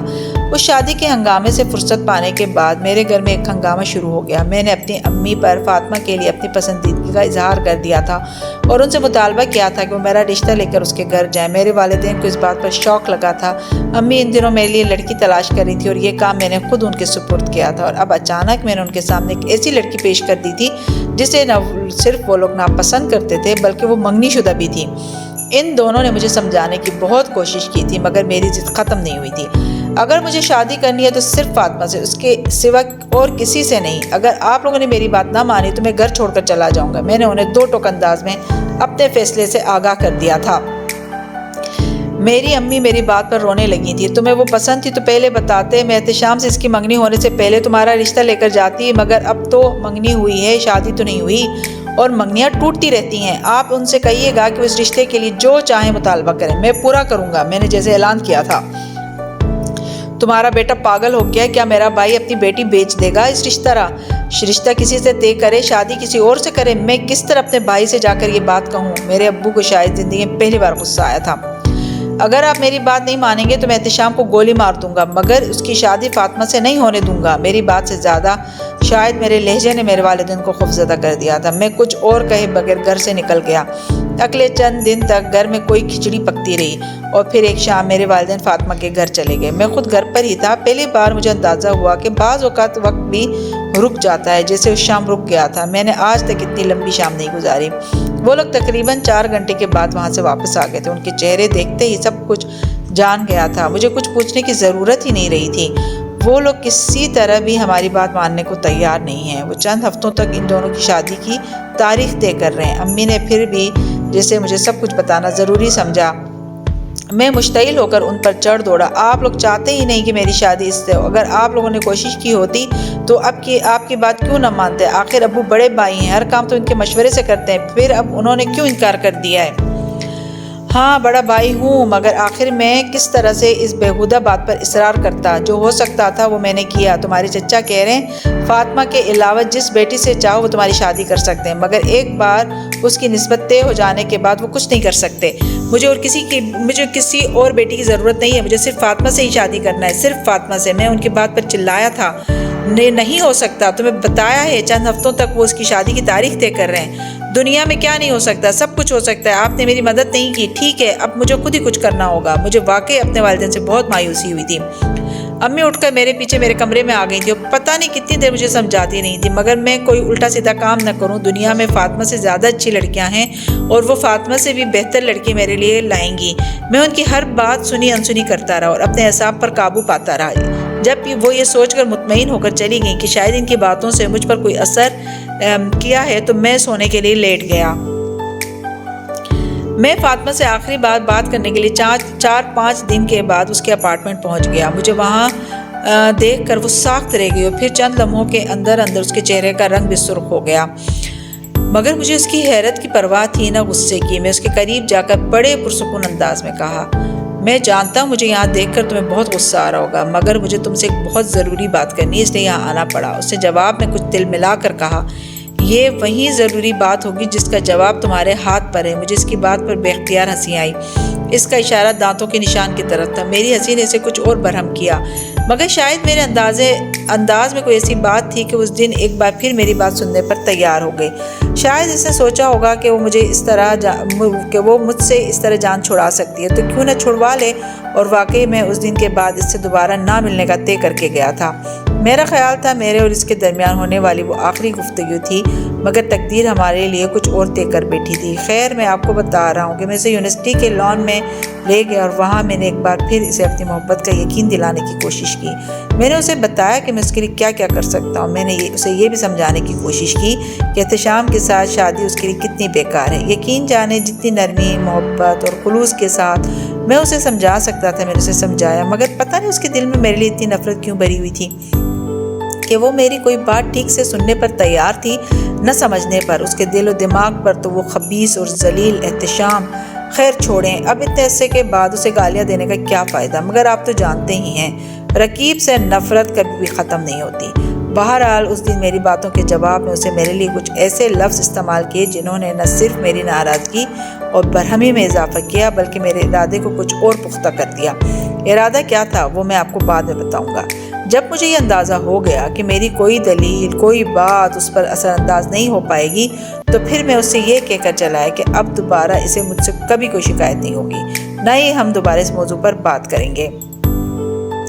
آپ یقیناً میری اس بات پر حیران ہو رہے ہوں گے، کہاں تو اس کے پیچھے دیوانہ بنا ہوا تھا اور کہاں صرف بات کرنے کے بعد میں نے اس کا پیچھا چھوڑ دیا۔ نہیں، میں نے اس کا پیچھا نہیں چھوڑا تھا، مگر اس سے یہ کہنا اس لیے ضروری تھا کہ وہ میری طرف سے بالکل مطمئن ہو جائے، کیونکہ میں نہیں چاہتا تھا کہ اس کے بعد جو قدم اٹھانے والا تھا اس کے بارے میں فوری طور پر سب کی توجہ مجھ پر مرکوز ہو جائے۔ اس لیے میں نے نہ صرف فاطمہ کو یہ یقین دلایا کہ اب میں نے اس کا پیچھا چھوڑ دیا، بلکہ اپنی امی اور ابو کو فاطمہ کے گھر دوبارہ بھیجا تاکہ وہ معذرت کر کے فاطمہ کے گھر والوں پر یہ جتا دیں کہ وہ اپنی حرکت پر شرمندہ ہیں۔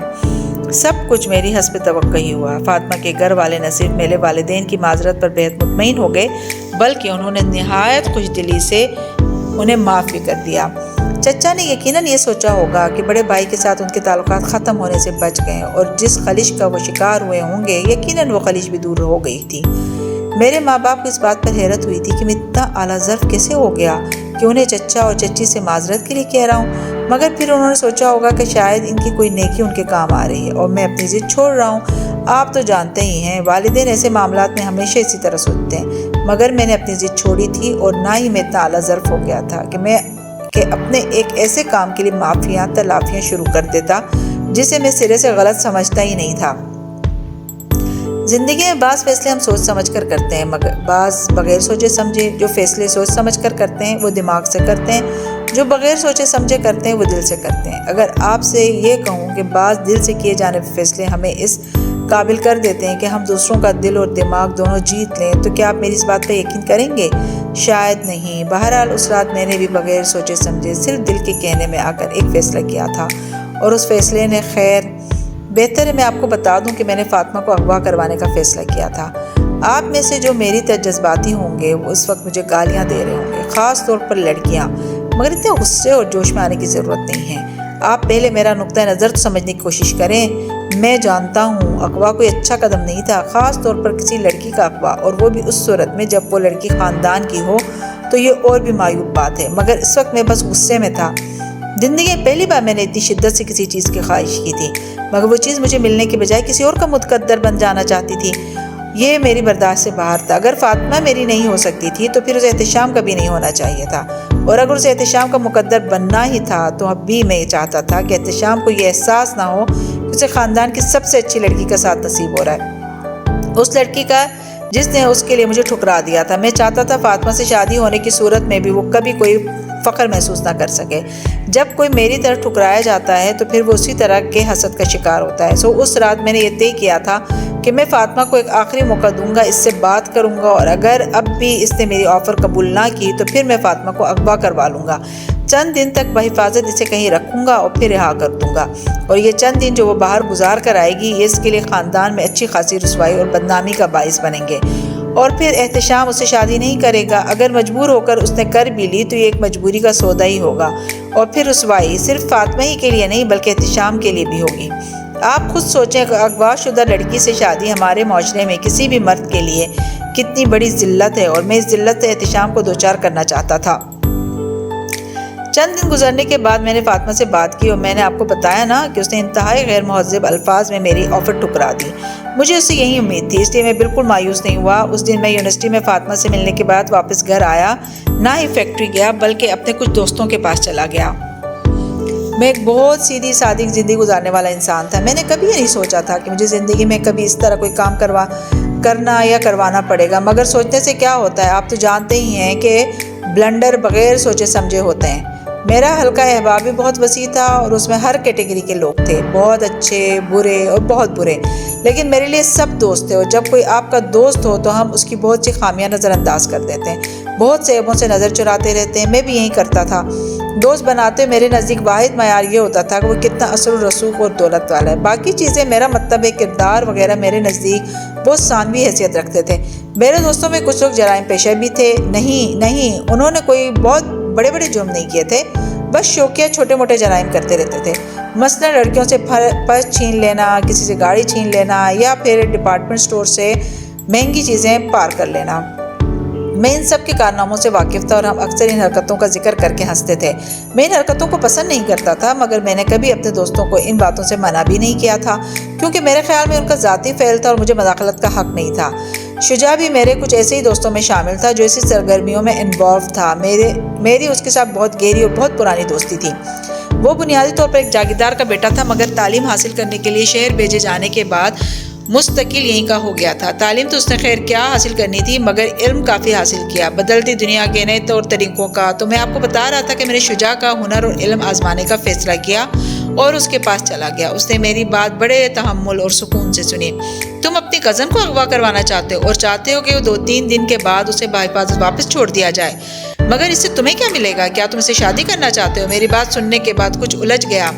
نہیں، میں اب اس سے شادی کرنا نہیں چاہتا۔ بس تم مجھ سے زیادہ سوال جواب مت کرو، صرف یہ بتاؤ کہ تم میری مدد کر سکتے ہو یا نہیں۔ ایک لڑکی کا اغوا میرے بائیں ہاتھ کا کھیل ہے، مگر اس کا کچھ فائدہ بھی تو ہو۔ فائدہ اور نقصان تمہارا نہیں، میرا مسئلہ ہے۔ میں کچھ چڑ گیا۔ ٹھیک ہے یار، جو تم چاہو گے وہی ہوگا، اب ناراض تو مت ہو۔ اس نے مجھے بہلانے کی کوشش کی۔ اور شجاع، یہ بات یاد رکھنا کہ اسے کچھ ہونا نہیں چاہیے اگر اس کے ساتھ کوئی بدتمیزی۔ شجاع نے میری بات کاٹ دی۔ تمہیں دوبارہ یہ دہرانے کی ضرورت نہیں ہے، وہ تمہارے خاندان سے تعلق رکھتی ہے تو ظاہر ہے میرے لیے بھی قابل احترام ہے۔ میں اس کی بات پر مطمئن ہو گیا۔ آپ بھی حیران ہو رہے ہوں گے کہ ایک طرف تو میں نے اس کا اغوا کا منصوبہ بنا رہا تھا اور دوسری طرف اس کی سلامتی کے لیے فکر مند تھا۔ یہ ٹھیک ہے کہ میں فاطمہ کے لیے اپنے دل میں بہت سی رنجشیں رکھتا تھا۔ یہ بھی ٹھیک ہے کہ میں چاہتا تھا وہ خاندان میں رسوا اور بدنام ہو جائے، مگر میں یہ برداشت نہیں کر سکتا کہ میرے خاندان کی کوئی لڑکی کسی اور طرح کی ذلت کا شکار ہو، اور وہ بھی میرے ہی ایک دوست کے ہاتھوں۔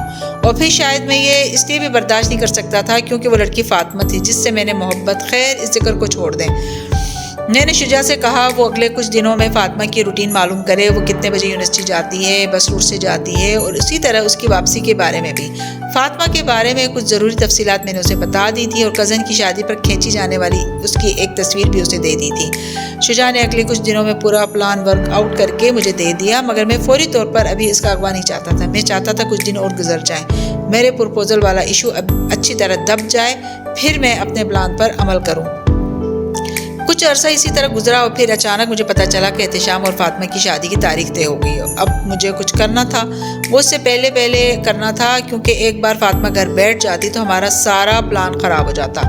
جس دن اس منصوبے پر عمل ہونا تھا اس دن میں نے ایک ریسٹورینٹ میں اپنے چند دوستوں کو چھوٹی سی پارٹی دی تھی، اور یہ پارٹی ٹھیک اس وقت تھی جب فاطمہ کو اغوا کیا جا رہا تھا۔ میں بہت محتاط تھا، کسی قسم کے شک و شبہ سے بچنے کے لیے اقدام ضروری تھا، کیونکہ اگر پولیس تحقیق شروع کرتی تو پھر ہو سکتا ہے مجھ پر شبہ کا اظہار کیا جاتا، اور اس وقت میری کوئی ایسی مصروفیت ضروری تھی جہاں زیادہ سے زیادہ لوگ مجھے دیکھتے اور بعد میں میرے حق میں گواہی دے سکتے۔ پارٹی میں شامل کسی بھی دوست کو فاطمہ کے اغوا کے بارے میں کچھ پتہ نہیں تھا۔ دراصل وہ فاطمہ کے اغوا کے بارے میں کچھ نہیں جانتے تھے۔ میں نے آپ کو بتایا تھا نا، مجھے کبھی کسی سے محبت نہیں ہوئی، اور جب ہوئی تو میں نے اسے ممکنہ حد تک اپنے دوستوں سے چھپا کر رکھنے کی کوشش کی۔ پوری پارٹی کے دوران میں نہ چاہتے ہوئے بھی بے حد نروس تھا۔ میرا دل بری طرح دھڑک رہا تھا۔ جہاں مجھے ایک طرف یہ فکر تھی کہ پتہ نہیں منصوبے پر ٹھیک طرح سے عمل ہوتا ہے یا نہیں، وہاں یہ بھی پریشانی تھی کہ فاطمہ بخیریت ہو، حالانکہ میں بار بار شجاع سے کہہ چکا تھا، پھر بھی مجھے یہ دھڑکا لگا ہوا تھا کہ کہیں وہ اس کے ساتھ کوئی بدتمیزی نہ کر بیٹھے۔ پارٹی 4 بجے ختم ہوئی، اور پارٹی ختم ہونے کے بعد میں گھر چلا آیا، مگر اس سے پہلے میں ایک PCO سے شجاع کو فون کر چکا تھا۔ اس نے مجھے اطلاع دی کہ منصوبہ پوری طرح سے کامیاب ہوا ہے اور وہ فاطمہ کو اغوا کر چکا ہے۔ فاطمہ کو اغوا کرنے کے بعد وہ اپنے ایک بنگلے میں لے آیا تھا، اور چوری کی وہ گاڑی جس پر فاطمہ کا اغوا ہوا تھا وہ بھی شہر کے ایک بارونق علاقے میں چھوڑ دی جا چکی تھی۔ میں نے ایک بار پھر شجاع کو ہدایت دی کہ فاطمہ کو کوئی نقصان نہیں پہنچنا چاہیے، وہ ابھی بے ہوش تھی اور میں اس کے لیے زیادہ فکر مند تھا۔ یار، تمہیں ایک بار میری بات پر اعتبار کر لینا چاہیے، میں کول کا اتنا کچا نہیں ہوں۔ شجاع نے ایک بار پھر مجھے دلاسا دیا۔ میں اسے کچھ اور ہدایت دے کر گھر چلا آیا۔ تمہارے ابو کو تمہارے سب سے چھوٹے چچا نے کچھ دیر پہلے فون کیا تھا، وہ کافی پریشانی میں گئے ہیں۔ امی نے گھر پہنچتے ہی مجھے اطلاع دی۔ میں بے اختیار کچھ نروس ہو گیا۔ کیوں، سب خیریت تو ہے نا؟ وہاں کوئی بیمار تو نہیں ہے؟ میں نے بڑی بے نیازی سے پوچھا۔ یہ تو مجھے نہیں پتا، تو آپ فون کر کے پوچھ لیتی، میں نے مشورہ دیا۔ میں نے فون کیا تھا، مگر تمہارے ابو نے کچھ بتانے کے بجائے یہ کہہ کر فون بند کر دیا کہ جب تم گھر آؤ تو تمہیں بھی چچا کے گھر بھیج دوں۔ میرا دل امی کی بات پر ایک دم دھڑک اٹھا، مگر بظاہر نارمل نظر آتے میں نے کہا، اچھا ٹھیک ہے، میں چلا جاتا ہوں، پتہ نہیں کیا بات ہے، کوئی جھگڑا نہ ہو گیا ہو۔ میں نے کہا، تم وہاں جا کر فون کر کے مجھے بتانا کہ آخر معاملہ کیا ہے، اتنی پراسراریت کیوں برتی جا رہی ہے؟ امی نے پرتجسس انداز میں کہا۔ میں سر ہلاتا ہوا باہر آ گیا۔ گاڑی کو تل مقدور آہستہ سپیڈ سے چلاتے ہوئے میں نے آدھے گھنٹے کا راستہ 1 گھنٹے میں طے کیا اور حویلی پہنچ گیا۔ گیٹ پر پولیس کی ایک موبائل کھڑی تھی۔ میرے دل کی دھڑکن یک دم اور تیز ہو گئی۔ چند لمحے میں خود کو نارمل کرتا رہا۔ میں نہیں چاہتا تھا میرے چہرے پر کوئی ایسے تاثرات ہوں جن سے مجھ پر شبہ ہو سکے، کیونکہ اندر نہ صرف مجھے پورے خاندان کا سامنا کرنا تھا بلکہ پولیس والوں کے بھی سامنے بھی جانا تھا، اور ان کی نظروں کو تو آپ جانتے ہی ہیں۔ گھر کے اندر داخل ہوتے ہی سب سے پہلا میرا جس سے سامنا ہوتا وہ احتشام تھا۔ اس کا چہرہ ستا ہوا تھا۔ میں نے بہت نارمل نظر آنے کی کوشش کرتے اس سے الیک کی۔ ابو نے کہا تھا کہ میں فوراً یہاں پہنچ جاؤں، سب خیریت تو ہے نا؟ باہر موبائل بھی کھڑی ہے، کسی کا جھگڑا تو نہیں ہو گیا؟ میں نے سلام کرتے ہی اس سے پوچھنا شروع کر دیا، فاطمہ کو یونیورسٹی سے کسی نے اغوا کر لیا؟ اس نے بھرائی ہوئی آواز میں کہا۔ کیا؟ میں یک دم چلایا۔ ہر ڈرامے اور فلم میں شدید حیرت کا اظہار اسی طرح کیا جاتا ہے۔ کیا کہہ رہے ہو احتشام؟ میں نے اپنے چہرے پر شوق کی کیفیت پیدا کرتے ہوئے کہا۔ میں سچ بتا رہا ہوں۔ لیکن یہ ہوا کیسے؟ یونیورسٹی سے پہلے فون آیا، پھر انہوں نے یہ FIR لکھوا دی، ہمیں تو انہی لوگوں سے پتہ چلا ہے سب کچھ۔ مگر فاطمہ کو کون اغوا کر سکتا ہے؟ کیا چچا کی کسی کے ساتھ دشمنی تھی؟ نہیں، ایسا کچھ بھی نہیں ہے، اسی لیے تو ہماری سمجھ میں نہیں آ رہا کہ کسی نے فاطمہ کو کیوں اغوا کیا ہے۔ وہ ایسی لڑکی ہی نہیں ہے کہ ہو سکتا ہے کسی اور لڑکی کی غلط فہمی اغوا کیا گیا ہو۔ میں نے فوراً اپنا خدشہ ظاہر کیا۔ اگر ایسا ہوتا تو بھی اب تک وہ لوگ اسے چھوڑ چکے ہوتے ہیں، مگر وہ اب تک گھر نہیں آئی۔ وہ بے حد پریشان نظر آ رہا تھا۔ اور اس کی پریشانی سے مجھے بڑی خوشی ہو رہی تھی۔ اگر وہ فاطمہ کی زندگی میں نہ آیا ہوتا تو فاطمہ کو اس سے پریشانی سے گزرنا نہ پڑتا، نہ ہی مجھے یہ قدم اٹھانا پڑتا۔ یہ سب احتشام کی وجہ سے ہوا تھا۔ میں نے اسے دیکھتے ہوئے سارا الزام اس کے سر رکھ دیا۔ پھر اسی کے ساتھ میں اندر گیا۔ بڑے چچا کے ڈرائنگ روم میں خاندان کے سارے مردوں کے ساتھ چند پولیس والے موجود تھے۔ میں عطی المقدور پرسکون چہرے کے ساتھ اندر داخل ہوا تھا، مگر چہرے پر کچھ رنجیدگی کے تاثرات ضرور تھے۔ خاصی گہری نظروں سے میرا جائزہ لیا گیا تھا۔ پھر ابو میری طرف لپکے تھے۔ یہ سب کیا ہوا ہے ابو؟ احتشام مجھے بتا رہا تھا کہ ابو نے میری بات کاٹ دی۔ ہاں، فاطمہ کو اغوا کر لیا گیا اور ابھی تک اس کا کچھ پتہ نہیں چلا۔ تم کہاں تھے؟ میں نے اتنی دیر کا پیغام چھوڑا ہے تمہارے لیے۔ ابو میں کچھ دوستوں کے ساتھ ہوٹل میں لنچ کر رہا تھا، ابھی گھر پہنچا تو امی نے ادھر بھیج دیا۔ میں نے انہیں بتایا۔ وہ بھی ساتھ لیے چھوٹے چچا کے پاس چلے گئے جو صوفے پر بیٹھے نڈھال نظر آ رہے تھے۔ میں بھی انہی کے پاس صوفے پر بیٹھ گیا۔ ان کے کندھے پر ہاتھ رکھ کر میں نے انہیں تسلی دینی شروع کی۔ چھوٹے چچا آپ بالکل پریشان نہ ہو، فاطمہ کو کچھ نہیں ہوگا، وہ مل جائے گی۔ ہو سکتا ہے اسے کسی دوسری لڑکی کے دھوکے میں اغوا کر لیا گیا ہو، ورنہ فاطمہ تو بہت اچھی لڑکی ہے۔ میری باتوں سے ان کی رنجیدگی میں اضافہ ہو گیا تھا، مگر انہوں نے سر ہلا دیا۔ میں پولیس والوں کی نظروں کو مسلسل خود پر محسوس کر رہا تھا، مگر مجھے کوئی پریشانی نہیں تھی، کیونکہ پولیس والے ایسے موقع پر ہر ایک کو شخص کی نظر سے دیکھتے ہیں۔ یہ کون ہے؟ ایک پولیس والے نے میرے بارے میں استفسار کیا۔ یہ میرے سب سے بڑے بھائی کا اکلوتا بیٹا ہے، چھوٹے چچا نے پھیکے لہجے میں کہا۔ اچھا، کیا کرتے ہیں؟ اس بار عقابی نظروں سے میرا جائزہ لیتے ہوئے پوچھا گیا۔ میں نے مختصراً اپنا تعارف کروایا۔ اس وقت آپ کہاں سے آ رہے ہیں؟ دوستوں کے ساتھ ایک ہوٹل میں لنچ تھا، وہاں سے گھر آیا تو ابو کا پیغام ملا کہ یہاں آ جاؤں۔ میری بات پر چھوٹے چچا نے مداخلت کی۔ آپ اظفر سے اس طرح چھان بین کیوں کر رہے ہیں؟ یہ تو میرے بیٹے جیسا ہے۔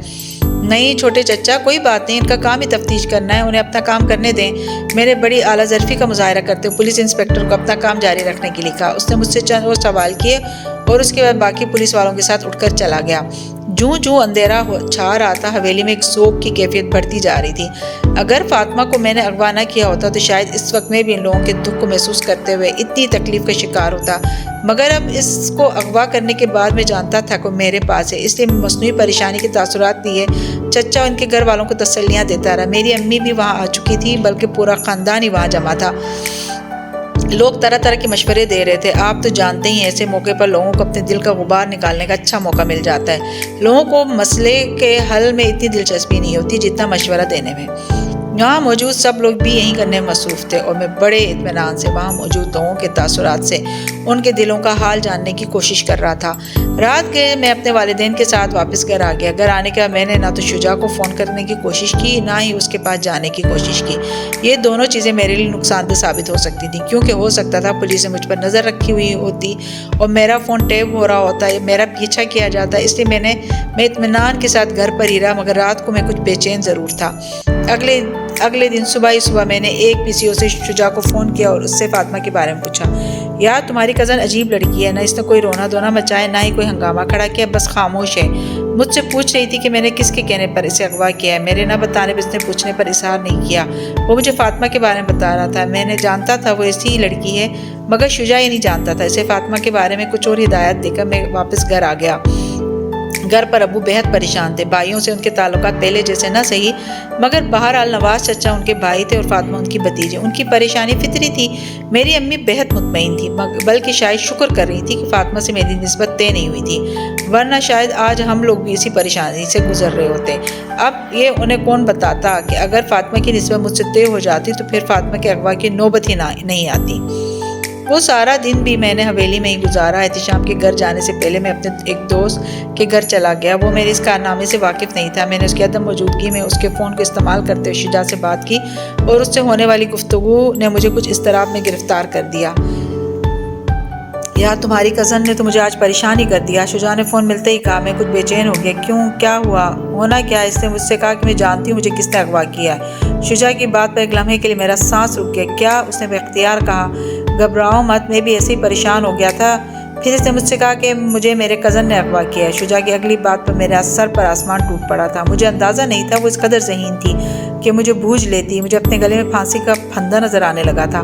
میں نے اس سے پوچھا کون سے کزن نے؟ تو اس نے کہا احتشام نے۔ شاید مجھے 440 واٹ کا کرنٹ بھی لگتا تو مجھے اتنا شوق محسوس نہیں ہو سکتا تھا جتنا مجھے شجاع کی اس بات سے محسوس ہوا تھا۔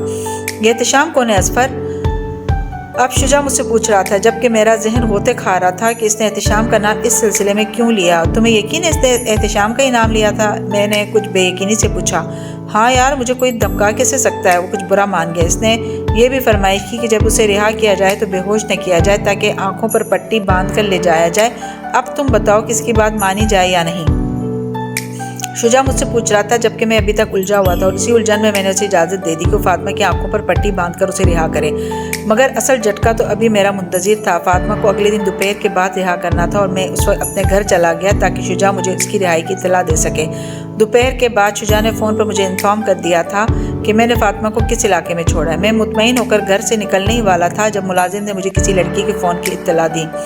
میں کچھ حیران ہو کر فون کی طرف آیا کیونکہ میرے کسی لڑکی سے اتنے اچھے اور قریبی تعلقات نہیں تھے کہ وہ میرے گھر فون کرتی، مگر فون پر فاطمہ کی آواز سن کر مجھے یوں لگا تھا جیسے میرے پیروں کے نیچے سے زمین نکل گئی ہو۔ اس سے زیادہ حیران کن بات کیا ہو سکتی تھی کہ رہا ہونے کے بعد گھر جانے کے بجائے یا گھر فون کرنے کے بجائے وہ مجھے فون کر رہی تھی۔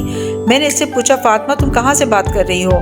میں ایک PCO سے بات کر رہی ہوں، مجھے اس نے روتے ہوئے بتایا تھا۔ آپ کو یقین نہیں آئے گا مگر یہ سچ ہے کہ اس وقت اسے اس طرح روتے ہوئے بات کرنا مجھے اچھا نہیں لگ رہا تھا۔ مجھے تکلیف ہو رہی تھی، حالانکہ یہ سب کچھ میرا ہی کیا دھرا تھا۔ پھر بھی میں نے اسے تسلی دینے کی کوشش کی۔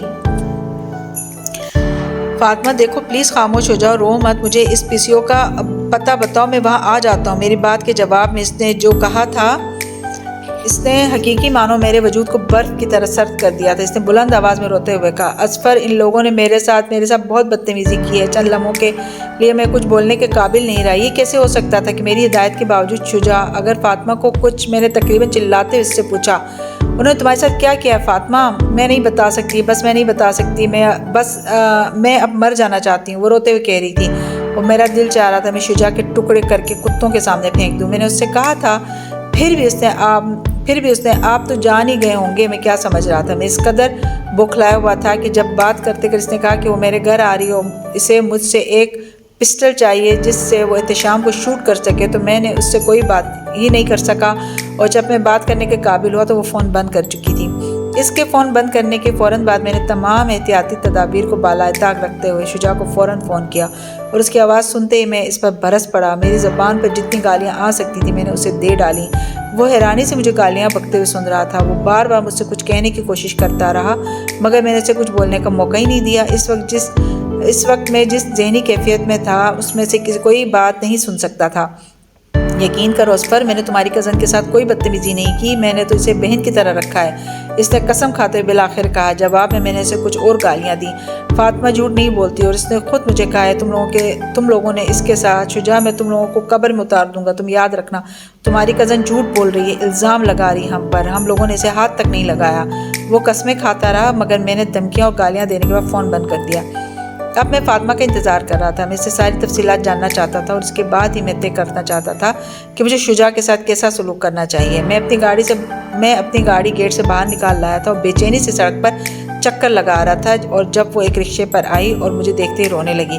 اس کا چہرہ ستا ہوا تھا اور میری اذیت میں اضافہ ہوتا جا رہا تھا۔ میں نے اسے گاڑی میں بٹھایا اور اپنے گھر سے کچھ فاصلے پر لے آیا۔ پھر میں نے اس سے یہ جاننے کی کوشش کی کہ شجاع نے اس کے ساتھ کیا کیا، اور یہ جان کر میری جان میں جان آئی کہ بدتمیزی کا سلسلہ صرف باتوں تک ہی محدود رہا تھا، انہوں نے اسے کوئی جسمانی نقصان نہیں پہنچایا۔ مجھے پسٹل چاہیے، میں احتشام کو شوٹ کرنا چاہتی ہوں، اغوا اسی نے کروایا، اس نے مجھ سے کہا۔ مگر وہ تمہیں اغوا کیوں کروائے گا؟ میں نے تم سے ہونے والی ساری باتیں اسے بتا دی تھی، اور اس کے بعد اس کا رویہ اچانک تبدیل ہو گیا تھا۔ مجھے یوں لگتا تھا جیسے وہ مجھ سے شادی کرنا نہیں چاہتا تھا، کسی نہ کسی طرح مجھ سے جان چھڑانا چاہتا تھا۔ اس کا خیال تھا میں بھی تمہارے ساتھ انوالو ہو چکی ہوں، تم دیکھو اس نے اسی لیے شادی سے پہلے اس طرح مجھے اغوا کیا ہے تاکہ مجھ سے شادی سے انکار کر دے۔ مگر وہ مجھ سے شادی سے انکار کیا کرے گا؟ میں خود اس سے شادی کیسے کر سکتی ہوں جو اس طرح کے گھٹیا حربے استعمال کرے؟ اظفر، میں اسے زندہ نہیں چھوڑوں گی، میں اسے مار ڈالوں گی۔ وہ اس وقت جنونی ہو رہی تھی۔ آپ تصور بھی نہیں کر سکتے کہ اسے احتشام سے اس طرح بدگمان دیکھ کر میری خوشی کن انتہاؤں کو چھو رہی ہوگی۔ مگر بظاہر میں نے اسے سمجھانے کی کوشش کی کہ شاید اسے غلط فہمی ہو گئی ہو اور احتشام نے اسے اغوا نہ کروایا ہو، مگر وہ میری بات پر اور مشتعل ہو گئی۔ وہ گھر جانا بھی نہیں چاہتی تھی، مگر میں نے کسی نہ کسی طرح سمجھا بجھا کر اسے احتشام کو شوٹ کرنے کا ارادہ بدلنے پر مجبور کر دیا، اور پھر میں زبردستی اسے اس کے گھر لے آیا۔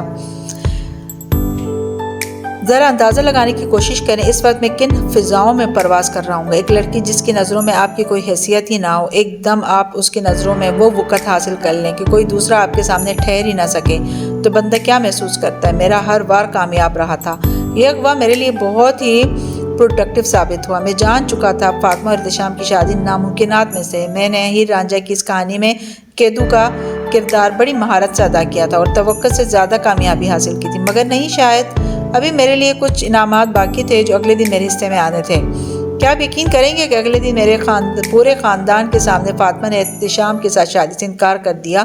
نہ صرف انکار کر دیا بلکہ اس نے مجھ سے شادی کی خواہش کا اظہار کیا، وہ بھی علی الاعلان سب لوگوں کے سامنے۔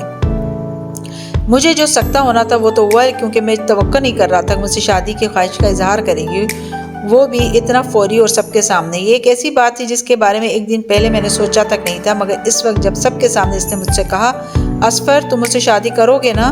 تم مجھے مایوس نہیں کرو گے؟ میں جانتی ہوں تم دوسروں سے مختلف ہو، تم احتشام نہیں ہو۔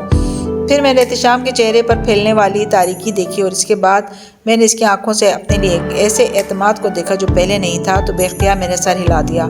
آپ خود ہی سوچیں، اگر وہ لڑکی جس سے بندہ محبت کرتا ہو، جس سے شادی کی خواہش رکھتا ہو، وہ آپ کو بری طرح دھتکار دیتی ہو، کسی طرح بھی آپ سے شادی کا کوئی امکان آپ کو نظر نہ آتا ہو، اور پھر ایک دن ہی وہی لڑکی اپنے بہتے آنسوؤں کے ساتھ بڑی محفل میں آپ کو اپنا کہے اور آپ پر اپنے اعتماد کا اظہار کرے، آپ کو دوسروں سے مختلف کہے اور پھر اپنے سابقہ منگیتر کی طرح نہ ہونے کا بھی کہہ دے اور پھر شادی کی خواہش کا اظہار کرے، تو آپ کے پاس کیا راہ فرار رہ جاتی؟ کم از کم مجھے تو اس وقت فرار کی کوئی راہ نظر نہیں آئی۔ یا آپ یہ سمجھتے ہیں کہ میں فرار ہونا ہی نہیں چاہتا تھا؟ میرے پاس ہمیشہ کے لیے فاطمہ کا دل اور وجود جیتنے کا موقع آیا تھا، میں اسے کیوں گنواتا؟ میرے پاس پورے خاندان میں ہیرو بننے کا موقع آیا تھا، تو میں اسے ہاتھ سے کیوں جانے دیتا؟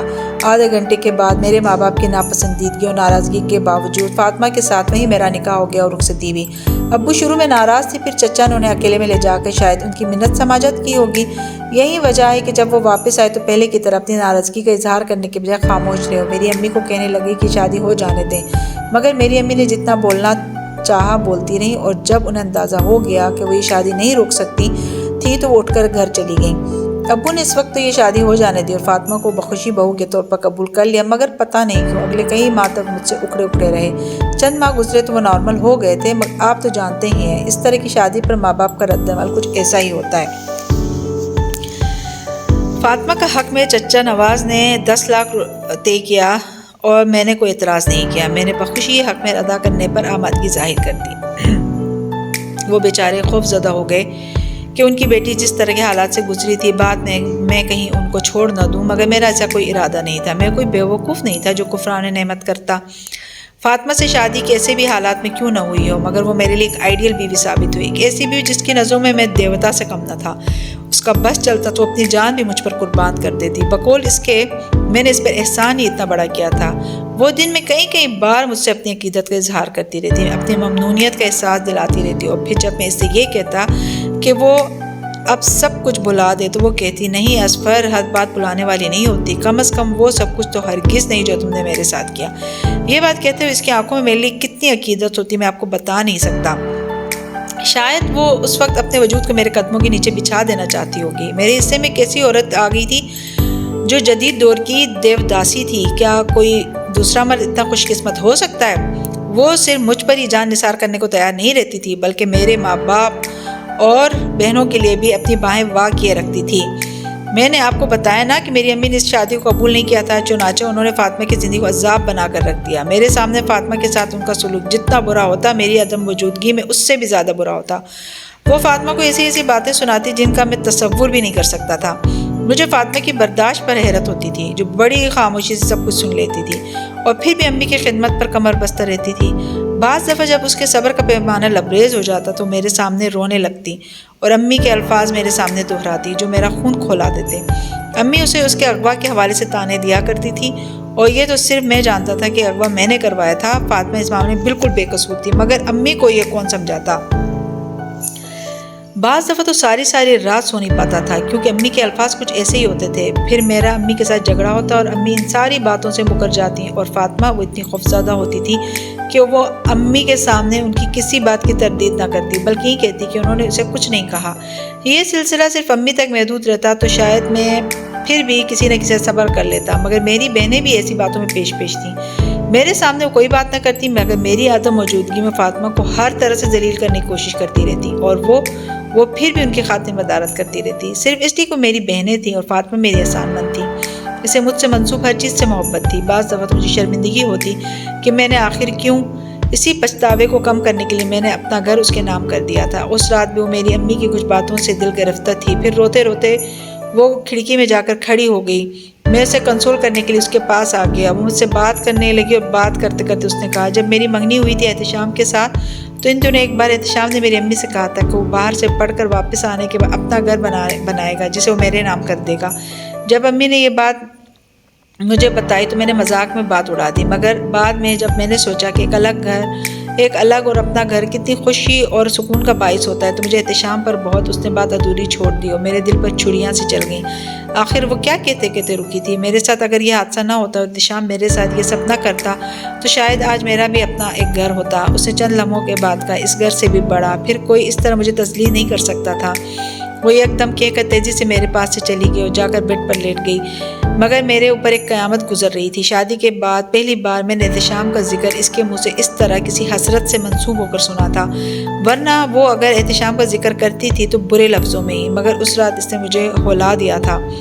آخر وہ کیا کہنا چاہتی تھی؟ کیا یہ کہ جو کچھ احتشام اس کے لیے کر سکتا تھا وہ میں نہیں کر سکتا تھا؟ آخر اس نے یہ سوچا ہی کیوں تھا؟ احتشام کا موازنہ کیوں کیا تھا اس نے میرے ساتھ؟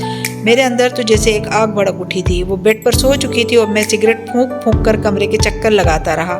رات کے پچھلے پہر میں نے اسے نیند سے جگایا، اسے بتا دیا کہ میں اپنا گھر اس کے نام کر رہا ہوں۔ اس نے انکار کر دیا، مگر میں ایک بار جو طے کر لیتا تھا وہی کرتا تھا۔ میں نے اس رات اس سے بہت وعدے کیے تھے، شاید لاشعوری طور پر میں خود کو احتشام سے بہتر ثابت کرنے کی کوشش کر رہا تھا۔ پھر اگلے کچھ سالوں میں بالکل بدل کر رہ گیا۔ آپ یہ کہہ لیں کہ فاطمہ نے مجھے بدل کر رکھ دیا۔ گھر کے علاوہ ہر چیز میری زندگی سے نکل گئی۔ ایک اچھی بیوی کی سب سے بڑی خوبی یہی تو ہوتی ہے کہ وہ شوہر کو گھر کے علاوہ سب کچھ بھلا دیتی ہے، اور فاطمہ ایک اچھی بیوی تھی۔ میں جو دوستوں کے ساتھ خاصا وقت گزارنے کا عادی تھا، آہستہ آہستہ میں نے سارے دوست چھوڑ دیے۔ میرے لیے فاطمہ، میرے بچے اور میرا گھر ہی سب کچھ تھا۔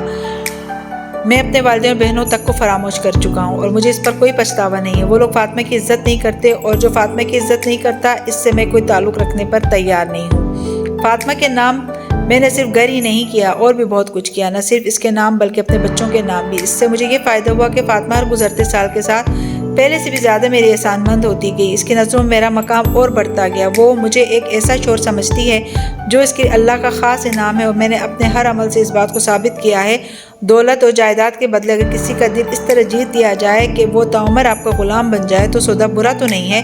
پھر چیزیں میرے نام رہیں یا اس کے کیا فرق پڑتا ہے؟ ہم دونوں میں علیحدگی تو ہو ہی نہیں سکتی۔ میں نے آپ کو بتایا ہے نا کہ فاطمہ مجھ سے عشق کرتی ہے، اس نے مجھے دیوتا کا درجہ دیا، وہ احسان مند ہے وہ میری۔ میں نے اسے اتنی زنجیروں میں باندھ رکھا ہے کہ وہ چاہے بھی تو خود کو آزاد نہیں کر سکتی، اور وہ خود کو آزاد کروانا بھی کیوں چاہے گی؟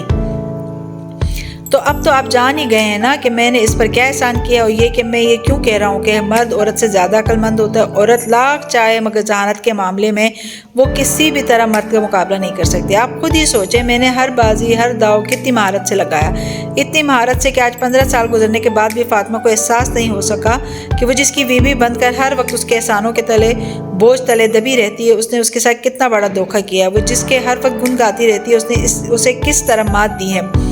15 سال گزرنے کے باوجود وہ کچھ نہیں جان سکی، اور باقی زندگی بھی وہ اسی طرح میرے ساتھ ہنسی خوشی گزار دے گی، میرے گن گاتے گاتے۔ اب آپ ہی بتائیں، جب وہ اکثر عورت کی عقل مندی کے بارے میں کچھ نہ کچھ بولتی رہتی ہے تو کیا مجھے اس پر ہنسی نہیں آئے گی؟ عورت اور عقل مندی، اور پھر مرد سے زیادہ عقل مند، ہے نا ہنسنے والی بات؟ میں جانتا ہوں آپ اگر مرد ہیں تو میری طرح ہنس رہے ہوں گے، اور اگر عورت ہیں تو اس وقت سکتے کے عالم میں بیٹھی ہوں گی، اور شاید یہ کہانی پڑھنے کے بعد اگلے ماہ خطوط کی محفل میں اس پر تنقید کے اونگرے برسائیں گی۔ میں چاہتا ہوں آپ ایسا ضرور کریں گی۔ وہ کیا کہتے ہیں، کھسیانی بلی۔ چلیں خیر، اس بات کو چھوڑتے ہیں کہ عورت ہونے کی حیثیت سے آپ کا رد عمل کیا ہوگا۔ ہم بات کرتے ہیں فاطمہ کی۔ فاطمہ جو میری بیوی اور جس سے مجھے محبت ہے، اتنی محبت کہ میں وہ سب کچھ کرنے پر مجبور ہو گیا جس کا میں نے کبھی تصور بھی نہیں کیا تھا۔ یقین کریں، فاطمہ سے مجھے واقعی میں محبت ہے، مگر اس محبت کے باوجود میں یہ ماننے پر تیار نہیں کہ عورت مرد سے زیادہ عقل مند ہوتی ہے۔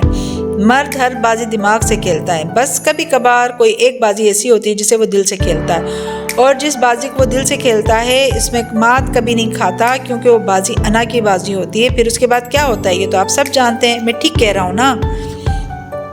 ابھی کچھ دیر پہلے میں اپنے شوہر کے پاس سے اٹھ کر باہر آ گئی ہوں، صرف اس لیے تاکہ وہ اخبار لپیٹ کر معمول کے مطابق میری ایک بات پر کہا مار کر ہنس سکے۔ پچھلے 15 سال سے یہی ہو رہا ہے۔ میں جتنی دفعہ یہ جملہ دہراتی ہوں اتنی ہی بار اس سے محظوظ ہوتا ہے۔ میرے سامنے وہ میری کہی ہوئی اس بات پر ہنس ہی نہیں سکتا، کیونکہ وہ جانتا ہے اس کے بعد سے لمبی چوڑی وضاحتوں سے گزرنا پڑے گا، اس لیے وہ ہمیشہ میرے جانے کے بعد ہی ہنستا ہے، اور میں بھی یہ بات کہنے کے بعد اس کے پاس سے فوراً اٹھ جاتی ہوں تاکہ وہ چیخ کھول کر میری بات پر ہنس سکے۔ ہو سکتا ہے آپ لوگوں کا خیال ہو کہ شاید میں اپنے شوہر کو کوئی لطیفہ وغیرہ سناتی ہوں جو اسے اتنا پسند آتا ہے، لیکن وہ ہر بار ہنستا ہے، لیکن ایسی کوئی بات نہیں ہے۔ آپ کو خود سوچنا چاہیے، کیا شوہر بیویوں کے سنائے ہوئے لطیفوں پر ہنستے ہیں؟ میرا خیال ہے ہمارے ملک میں ایسا نہیں ہوتا۔ اور پھر یہ بھی تو سوچیں کہ بار بار ایک ہی لطیفے پر ہنسی کیسے آ سکتی ہے؟ اس لیے واضح کر دوں کہ میں سے کوئی لطیفہ نہیں سناتی، لیکن میرا خیال ہے کہ میرے شوہر کو میری بات کسی لطیفے سے کم نہیں لگتی ہوگی۔ اب آپ یقیناً یہ جاننے کے لیے بےتاب ہو رہے ہوں گے کہ میں اپنے شوہر سے ایسی کون سی بات کہتی ہوں جس پر اس کا رد عمل یہ ہوتا ہے، تو چلیں میں آپ کو بتا ہی دیتی ہوں۔ میں نے ہمیشہ کی طرح آج بھی اپنے شوہر سے کہا تھا، خیر اس میں تو کوئی شک نہیں کہ عورت مرد سے زیادہ عقل مند ہوتی ہے۔ میرا شوہر اس وقت اخبار پڑھ رہا تھا، اور یہ بات ایک خبر سننے کے بعد میں نے اپنے تبصرے میں کہی تھی۔ میں اس وقت نیل فائل سے اپنے ناخنوں کو رگڑ رہی تھی اور اس کے ساتھ کنکھیوں سے اپنے شوہر کے تاثرات کا جائزہ بھی لے رہی تھی۔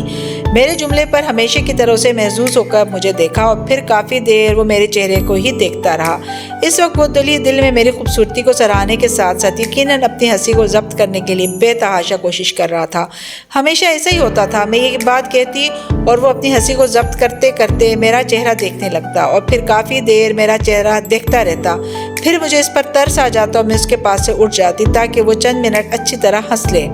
آپ لوگ یقیناً سوچ رہے ہوں گے کہ میں بھی عورتوں کی نام نہاد برتری کی قائل عورتوں کے کسی گروپ سے تعلق رکھتی ہوں جو بات بے بات عورتوں کی آزادی، پھر برابری اور پھر برتری کے حوالے سے بیان دیتی رہتی ہیں۔ آپ اگر یہ سوچ رہے ہیں تو غلط سوچ رہے ہیں۔ میں ایک مکمل ہاؤس وائف ہوں، اپنے گھر، بچوں اور شوہر کے سوا مجھے اور کسی چیز میں دلچسپی نہیں ہے۔ اس لحاظ سے میری زندگی کا دائرہ کار خاصا محدود ہے۔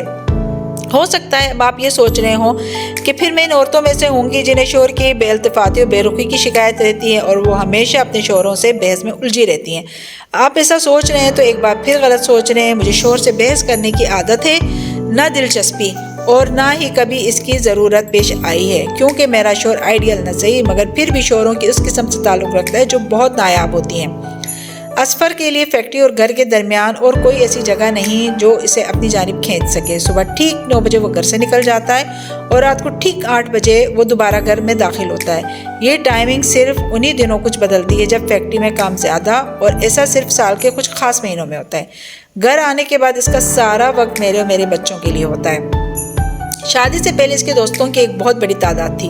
شادی کے بعد ان 15 سالوں میں نے جو اہم کام کیے ہیں ان میں اسفر کے دوستوں سے چھٹکارا حاصل کرنا بھی ہے۔ شاید آپ کو یہ سن کر حیرت ہوگی کہ اس وقت اسفر کا کوئی دوست نہیں ہے کاروباری دوستوں کے علاوہ، اور یقیناً کاروباری دوستوں کے ساتھ آپ اپنا فارغ وقت گزارنا پسند نہیں کرتے۔ اسفر کی دوستیاں چھڑوانے میں مجھے وقت لگا، لیکن بہرحال میں نے یہ کام کیا، اور یہ کام کرنے میں مجھے کچھ ایسی حرکتیں بھی کرنی پڑیں جو شاید کسی دوسرے مرد سے شادی کی صورت میں کبھی نہ کرتی۔ میں نے ایسا کیوں کیا یہ میں آپ کو بعد میں بتاؤں گی۔ تو میں آپ سے کہہ رہی تھی کہ میں ان عورتوں میں کبھی شامل نہیں ہوں جنہیں شوہر کی بے التفاتی کا گلہ ہو تو پھر ایسا بیان۔ اس کی ایک وجہ ہے، اور جب میں آپ کو وہ وجہ بتاؤں گی تو پھر مرد ہونے کے باوجود آپ میرے بیان پر یقین کرنے میں ایک سیکنڈ نہیں لگائیں گے۔